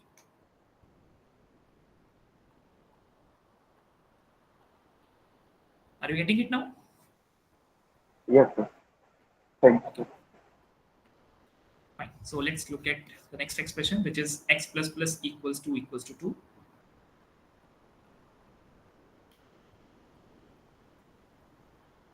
Or plus plus y equals to 5. Okay, so let's try to find out. Now here, which type of increment is this? Prefix or postfix? Postfix. This is postfix and this one? Prefix, sir. Prefix. This is a prefix. Prefix. So in this case, what do you think? Will the comparison happen first or the increment? Comparison. Sir, increment. Okay, remember it is postfix. So in that case, the comparison will happen first. The increment will take place afterwards. Okay. Whereas in prefix, the increment will take place first and then the comparison will happen. But since it is postfix, we are going to do the comparison first. So what is the current value of x? 1. 1. It will be compared with the value 2. What will it be? Sir, false, sir. False. It is going to be a falsy value, right? So it has written 0. Now, this value will also get incremented to 2, right? 0. So we are using OR operator and the first operand is 0. Do you think we need to evaluate the second operand? No, sir. No, sir. Are you sure? No, sir. We have to. Exactly. This is a OR operator and it looks for a truthy value. And since it has found the first value to be falsy, it will have to look for the second operand. Now again, whatever the result of the second operand comes, it is going to decide what the entire expression will result. So plus plus y, it's a prefix increment. So the value of y will be incremented first. The current value is 3. It will be incremented to 4. So 4 equals to 5. What does it yield? False. No, sir. It yields false value. And 0 or 0. What is it going to give you? False. 0, sir. False. It is going to give you 0. So here the value of z is going to be 0. Whereas the value of x and y will be 2, 4. So x2, y4, z0. It is the second option. Is this clear to all? Yes, sir. Yes, sir. Yes, sir. Excuse me, one question here. Yes. We are seeing the postfix and the comparison operator together. My question is, let us say instead of the comparison operator, we have some operator which is much lower in the precedence than the postfix itself. Okay. Then in that case, would the postfix happen and then that operator will be taken care of? Can you please name that operator once for me?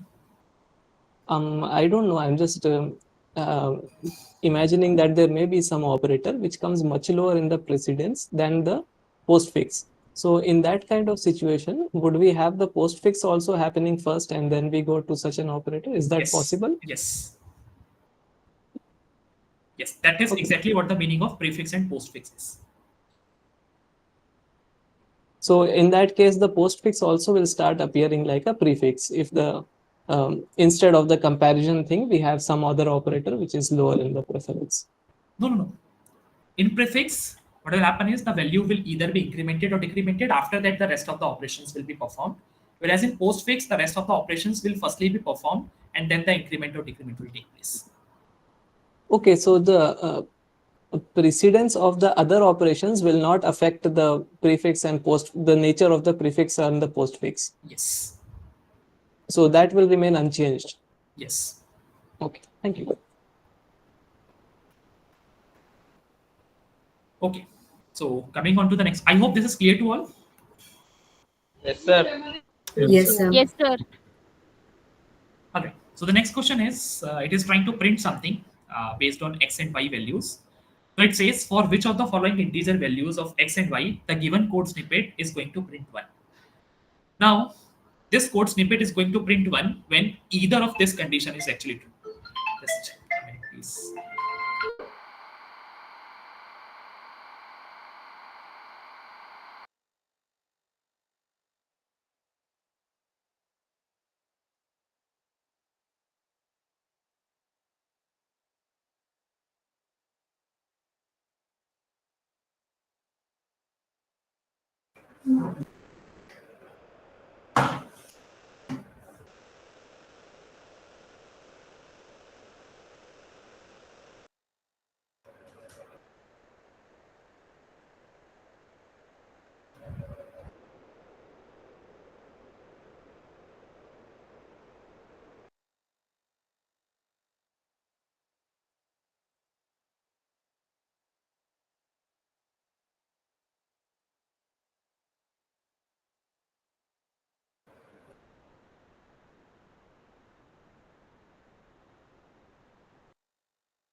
Anyone tell me what is the sign of double pipe symbol?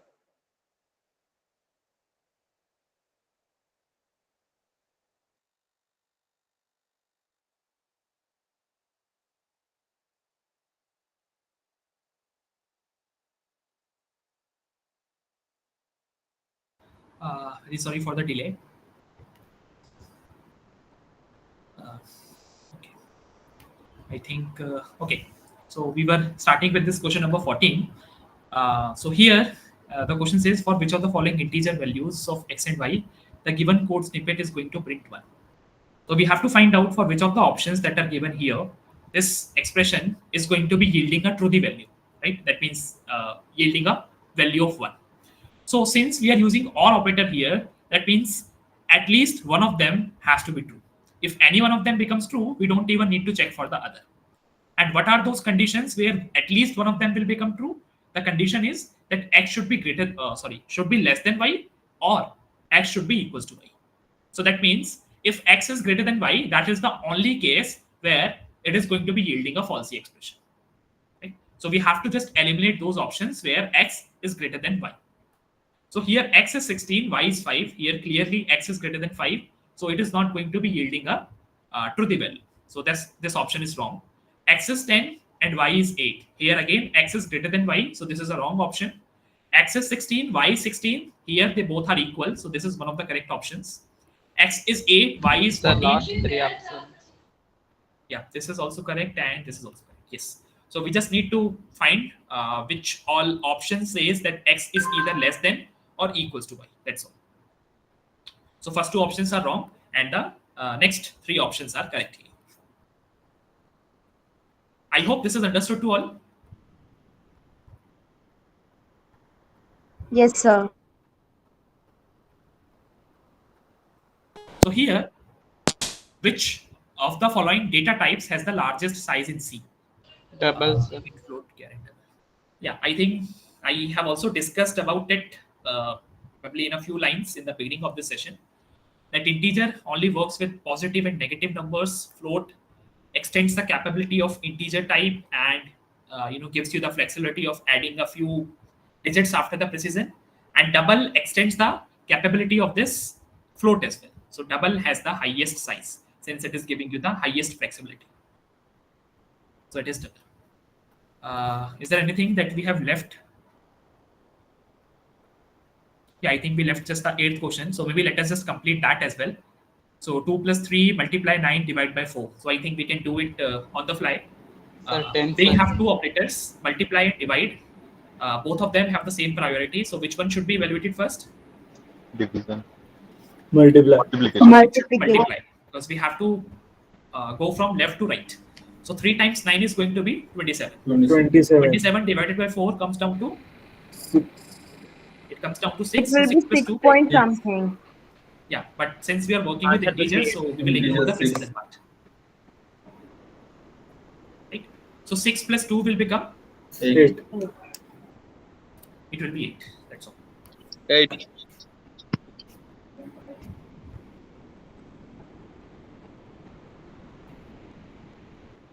Okay. Yeah. All right. So please let me know if any one of you has any questions with the week 3 practice assignment that we just solved.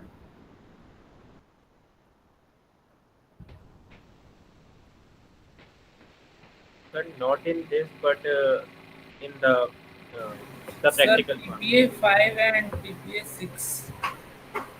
Okay, I remembered one question. So there was one question in the beginning of the session regarding swapping of two variables. So let me discuss about that. So let's say you have two variables, say integer a and b. You have two variables, and let's say you are assigning a with the value 10 and you are assigning b with the value 20. Now, swapping means that a should get the value 20 and b should get the value 10. This is what the swapping means. That means a should get the value of b and b should get the value of a. This is what swapping is. So for that, there is no direct operator as I told you in the beginning of the session, but you will have to write your custom logic. And if you want to write your custom logic, there are mainly two approaches available. One is that you can use third variable.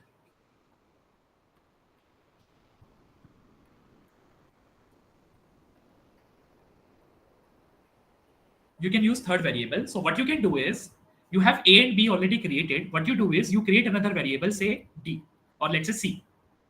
And what you do is you assign the value of a into c first. So I will just write the same thing here as well. A equals to B equals to C equals to. Let's say the value of A is 10, B is 20. And now with this statement, what I am doing is I am copying the value of A into C. So C gets the value 10. I hope things are clear till now.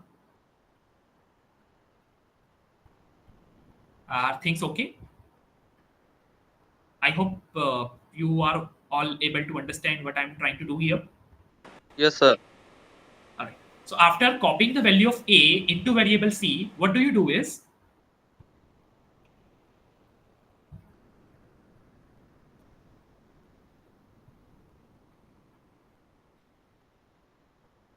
okay. What you do is you basically say that whatever the value of B is, you put it into A. So what you are doing is you are saying that I want to copy the value of B into variable A. What is the value of B? The value of B is 20. You want to copy it into A. So it becomes 20. Right? And remember, doing this operation is only going to affect the value of A. B is still going to remain unchanged. B is 20, so it will remain 20. And right after that, what you will do is you will say B equals to C. That means whatever the value of C is, you put it into B. So what is the value of C? It is 10. You put it into B. It is 10. So A, which was initialized with the value 10, has now gotten 20. And B, which was initialized with the value 20, has now gotten 10. Their values have been swapped. I hope you understood the logic. Yes, sir. All right. And there is another approach available in order to carry out the same thing. And that approach is without using third variable. That means you are not creating any other variable.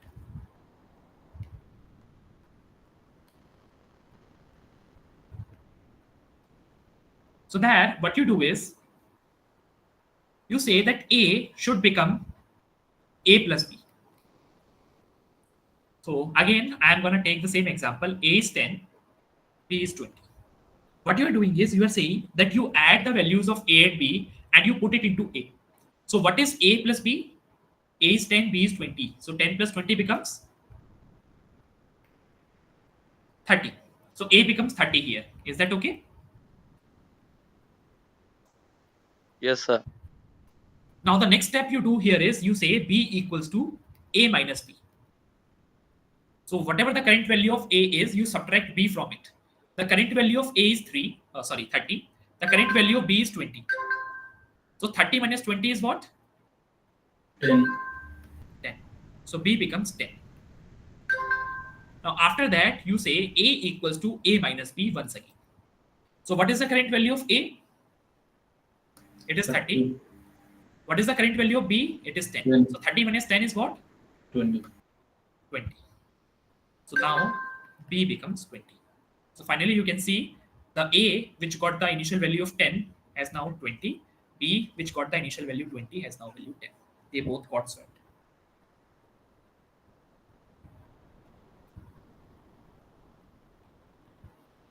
Is it understood to all? Yes, sir. Yes, sir. All right. So I guess it is also cleared. So PPA, I guess this was PPA 6 if I'm not wrong. Quickly look at PPA 5. Okay, this was PPA 5, I guess. Swap. Okay, you are developing a program for a finance company that needs to calculate the monthly payment on a loan. Complete the given C program that takes the principal amount, annual interest rate in percentage, and the number of months to repay the loan as inputs and print the monthly payment EMI using the following formula. Okay, input format is, yeah, what is the issue here?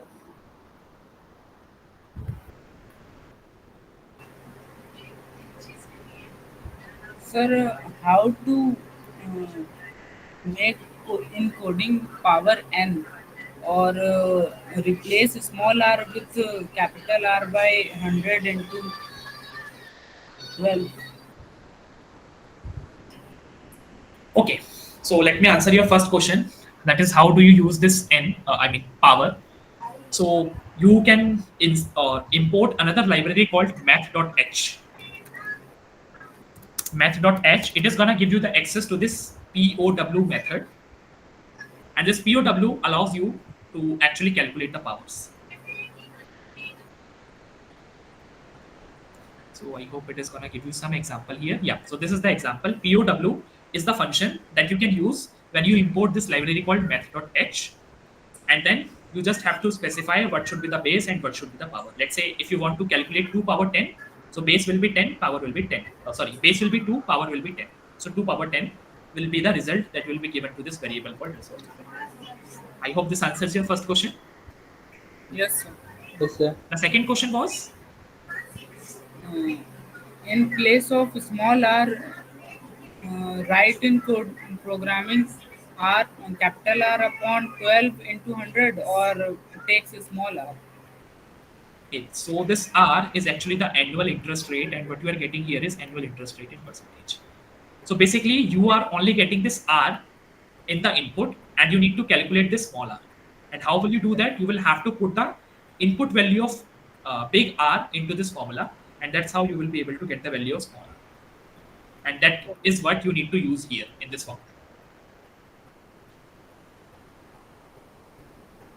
Did you get it?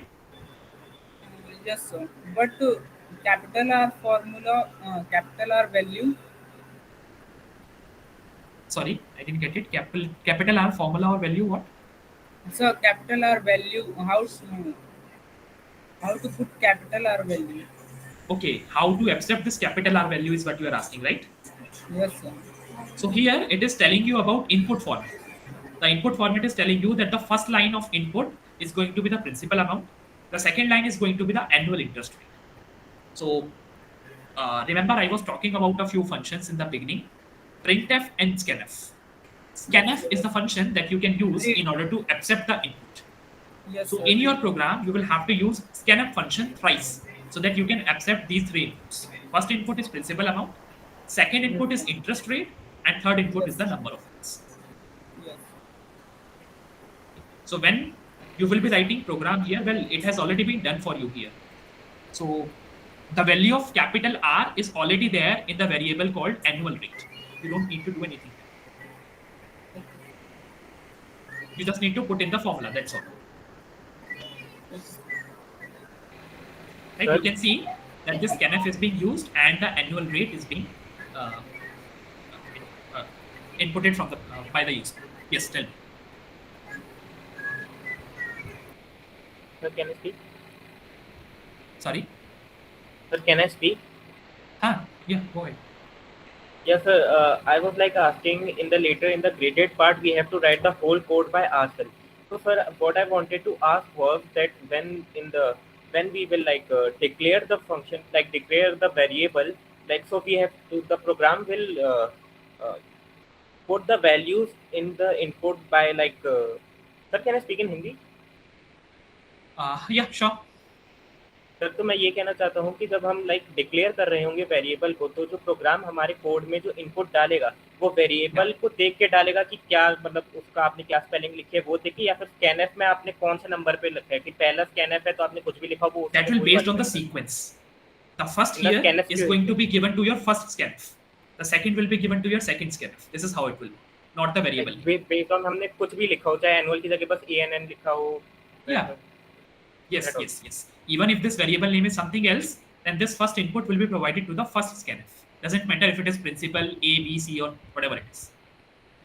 Okay. Thank you, sir. Okay, all right. Sir, I had a doubt. Huh. I'm just starting my practice programming assignments, and I'm not understanding what exactly are the sample test cases for. Like, what do you have to do with that? See, what happens is, in this programming assignment, you are expected to complete the logic of this program. Right? When you will actually write your logic, you need to click on this test run. Okay. When you will click on this test run, your logic will be evaluated against these test cases. So what will it do is, your program will be given these inputs. It will actually be run in the backend by providing these inputs.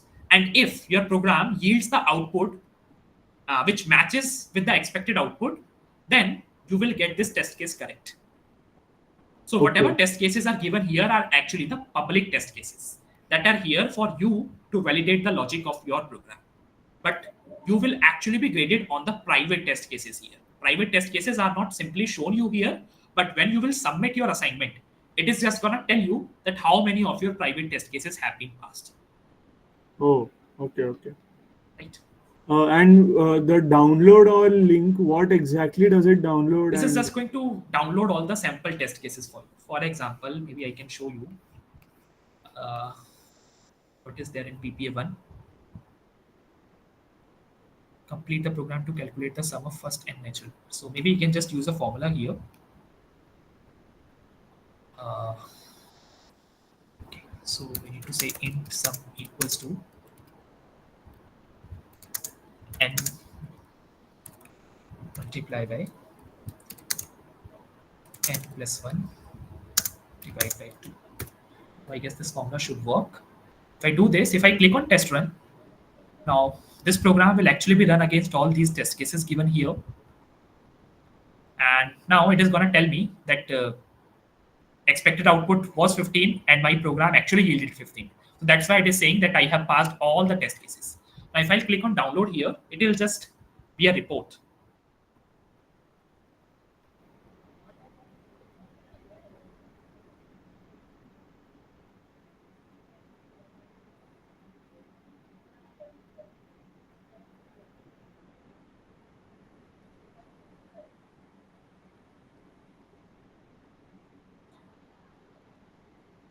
So for every test case, there will be an input file, that what was the input that was given, and there will be output file, that what your program yielded as the output. okay, sir.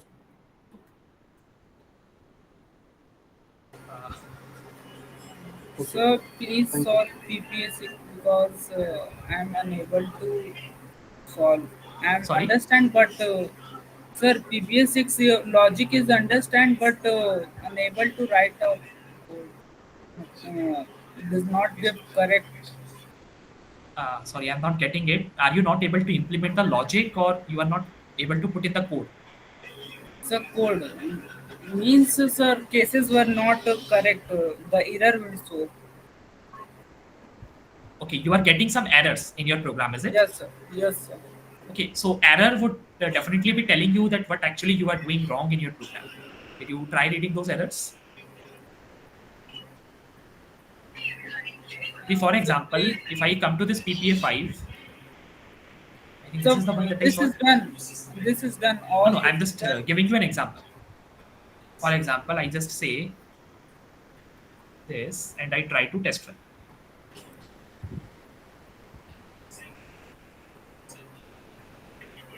Okay.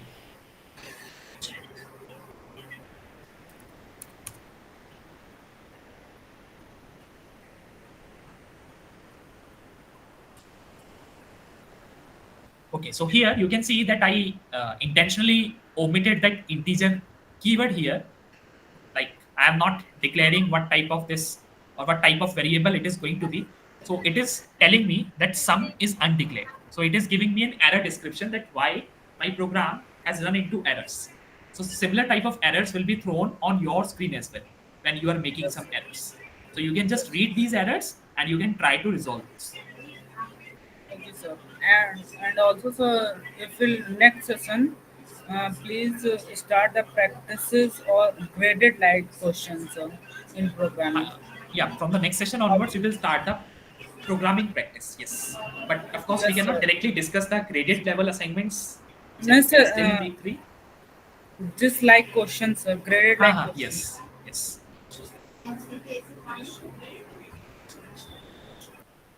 Uh, all right. Um, so One final I think question. we are pretty much done with the today's agenda. Yes. Sorry for this. We went over this in the beginning. The graded assignment to last question about the BIOS. When I checked online on that matter, it seemed to agree with what is the current answer and the feedback that has been given. Could you just clarify it once? Uh, check that too.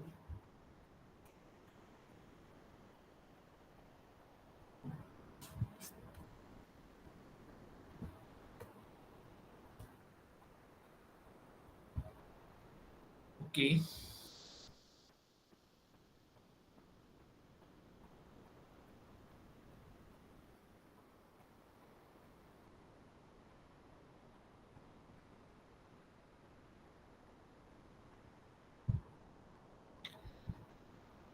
See,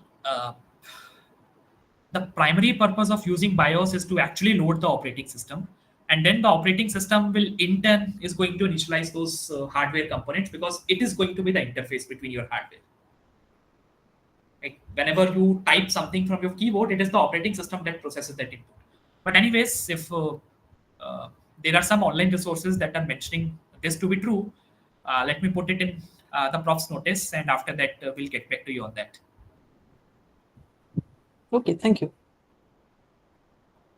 So I have a doubt in graded assignment week 2 in this question number 10. Okay.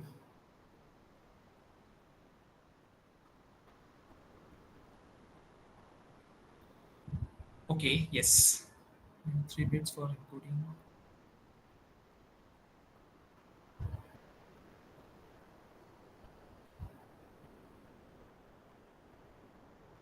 Okay, what does it say is, what will be the minimum number of bits required to encode an instruction set with 6 different instructions? Each instruction can take up to 2 operands, and the number of bits in the operand is the minimum number of bits needed to address 128 registers. So the feedback says 6 instructions require a minimum of 3 bits for encoding. Yeah, fine. The minimum number of bits required for addressing 128 registers is exactly going to be 2 power 7, and there are 2 operands, so the minimum number of bits that will be needed are going to be 3 plus 7 plus 7.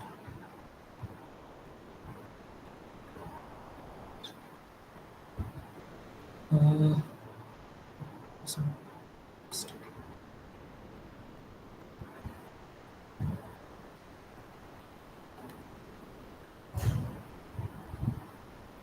yeah, okay. So see, what it is trying to tell you is, see, I hope this thing is at least understood that 6 instructions will actually require you a minimum of 3 bits, right? Because if your number of instructions exceeding the number 4, then you cannot do it in just a 1 bit. Let's say if you just have plus and minus available, let's say multiply and divide as well, then what you can do is, you can say that 0 0 is going to correspond to plus, 0 1 is going to correspond to minus, 1 0 is going to correspond to divide, and 1 1 is going to correspond to multiply. But let's say if I introduce one more operator here, let's say this modular division, would you be able to accommodate in 2 bits? No. You will have to increase the number of bits. So you will have to include 3 bits now. So let's say the plus will be given 0 0 0, minus will be given 0 0 1, it will be given 0 1 0, then it will be given 0 1 1, then it might be 1 0 0, etc. You will require at least 3 bits if you want to encode more than 4 operations. Is this something that you are able to understand?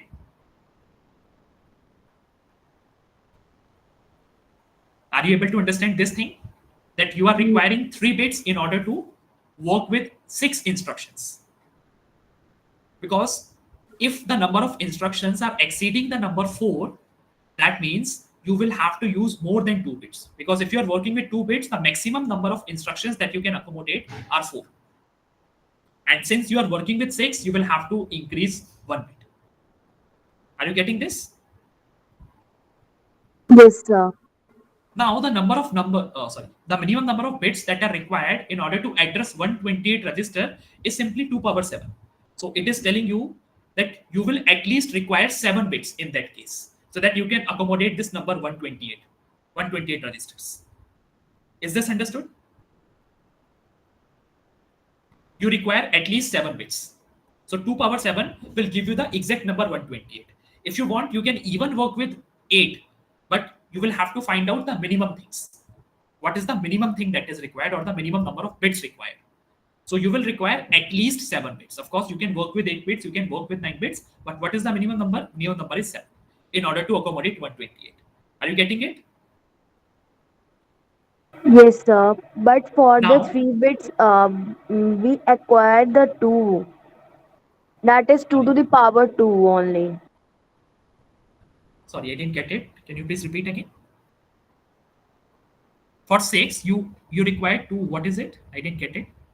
Sir, as you told that we have to if we have a 8 bits, then 8 will be less than 7. That is 2 to the power 7. If we have a 3 bits, then it is 2 to the power 2, or it will be a 2 to the power 3. No, no. See, this thing given here, you are taking it in a wrong way. This is just trying to tell you that since 2 power 2 or this number 6 is exceeding the value that comes after 2 power 2, that is why you require 3 bits here. Otherwise, you could have been fine with just 2 bits. This is just a comparison shown so that you try Okay, to sir. understand that you Yes, I require at got least it. 3 bits here. Yes, I got it. And you require 7 bits for one operand. The same number of bits will be required for the second operand as well. This is just for one operand. So the same number of bits will be required for second operand. That's why 3 plus 7 will come down to 17. Are you getting it now? Yes, sir. Clear. So please solve the PPA6 because I will not So correctly. one more doubt is in question number 11. Okay, what is it?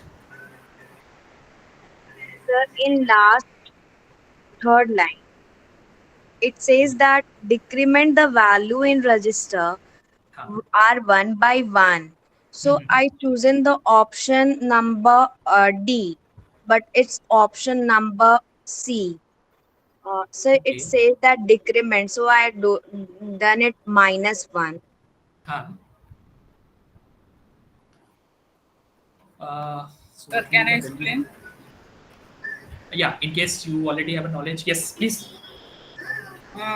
Its last third line says register one decrement one by one. If you let x number in register one, which is decreased firstly x minus one, then you jump start loop on fourth line, where then will come x minus 2. This whole loop making a like a natural number sum. If we take x common, the 1 plus 2 plus till to n, that's why it's take x plus 1. Hello. Yeah, you are perfectly audible. Are you able to understand whoever was asking that question?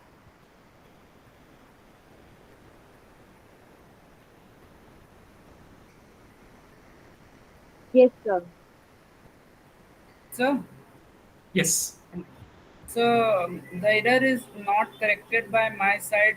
Please can you solve the PPA6? Okay, Vivek. So as you know, we have already exceeded the timeline for the today's Yes, sir. session. Next session. Next session. Okay, all right. So maybe what else you could do is you could just put it on the discourse. I'll try to help you out there. Okay. Hello, sir. So I have a doubt. Anushika, you have raised your hand. Is it something you want to ask? Okay. Yes, Pavan. Sir, I submitted second week assignment on 17th. Sir, due to lack of internet, I forgot to submit, sir. Sir, Is the deadline over? Sir? Is the deadline over? Yes, sir. Okay, so even if the deadline has already gotten over, I think there's very little that can be done. Sir, that it will cost to the hall ticket, sir. Sorry, it will cause what? Sir, for exam hall ticket. Okay, I'm not really certain about what the eligibility criteria for the qualifier exam is. Okay, maybe one of you who has some idea about it can comment on it. Otherwise, you can just put it on the forum. Those who will have the knowledge will be able to guide, or Yes, I'll sir. check it with the other instructors. Sorry. Yes, sir. It will be added in a qualified exam, the average of the first 2 weeks. For the 7 July, for the examination at the 7 July. if it is if the somebody has not submitted in first 2 weeks or less than their category rank category, then it will be on August. It will then they will be sit on the August qualifier exam. But able to sit in August qualifier when it correct week 3 and week 4. It will be chosen of the best first 2 3 weeks. First to 4, any of two. Yeah, first or 2 weeks or third Yes, of. yes. First, second, and third. Out of 5 week, you test in 3 weeks.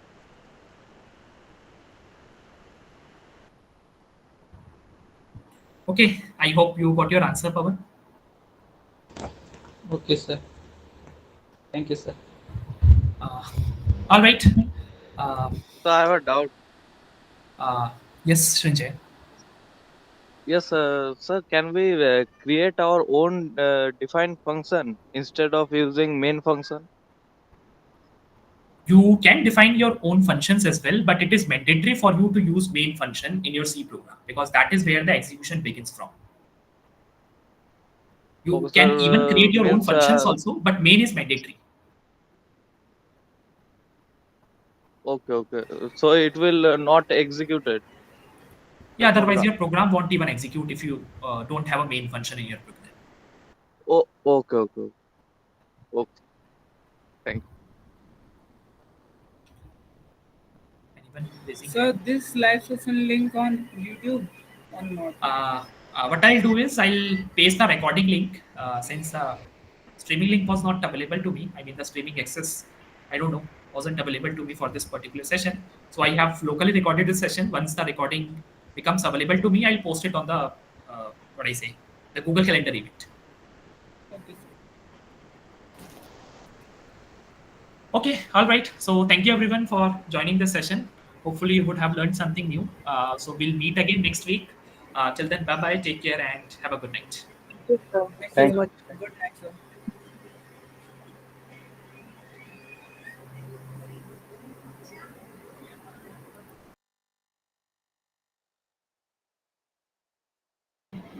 Thank you, sir. Good night.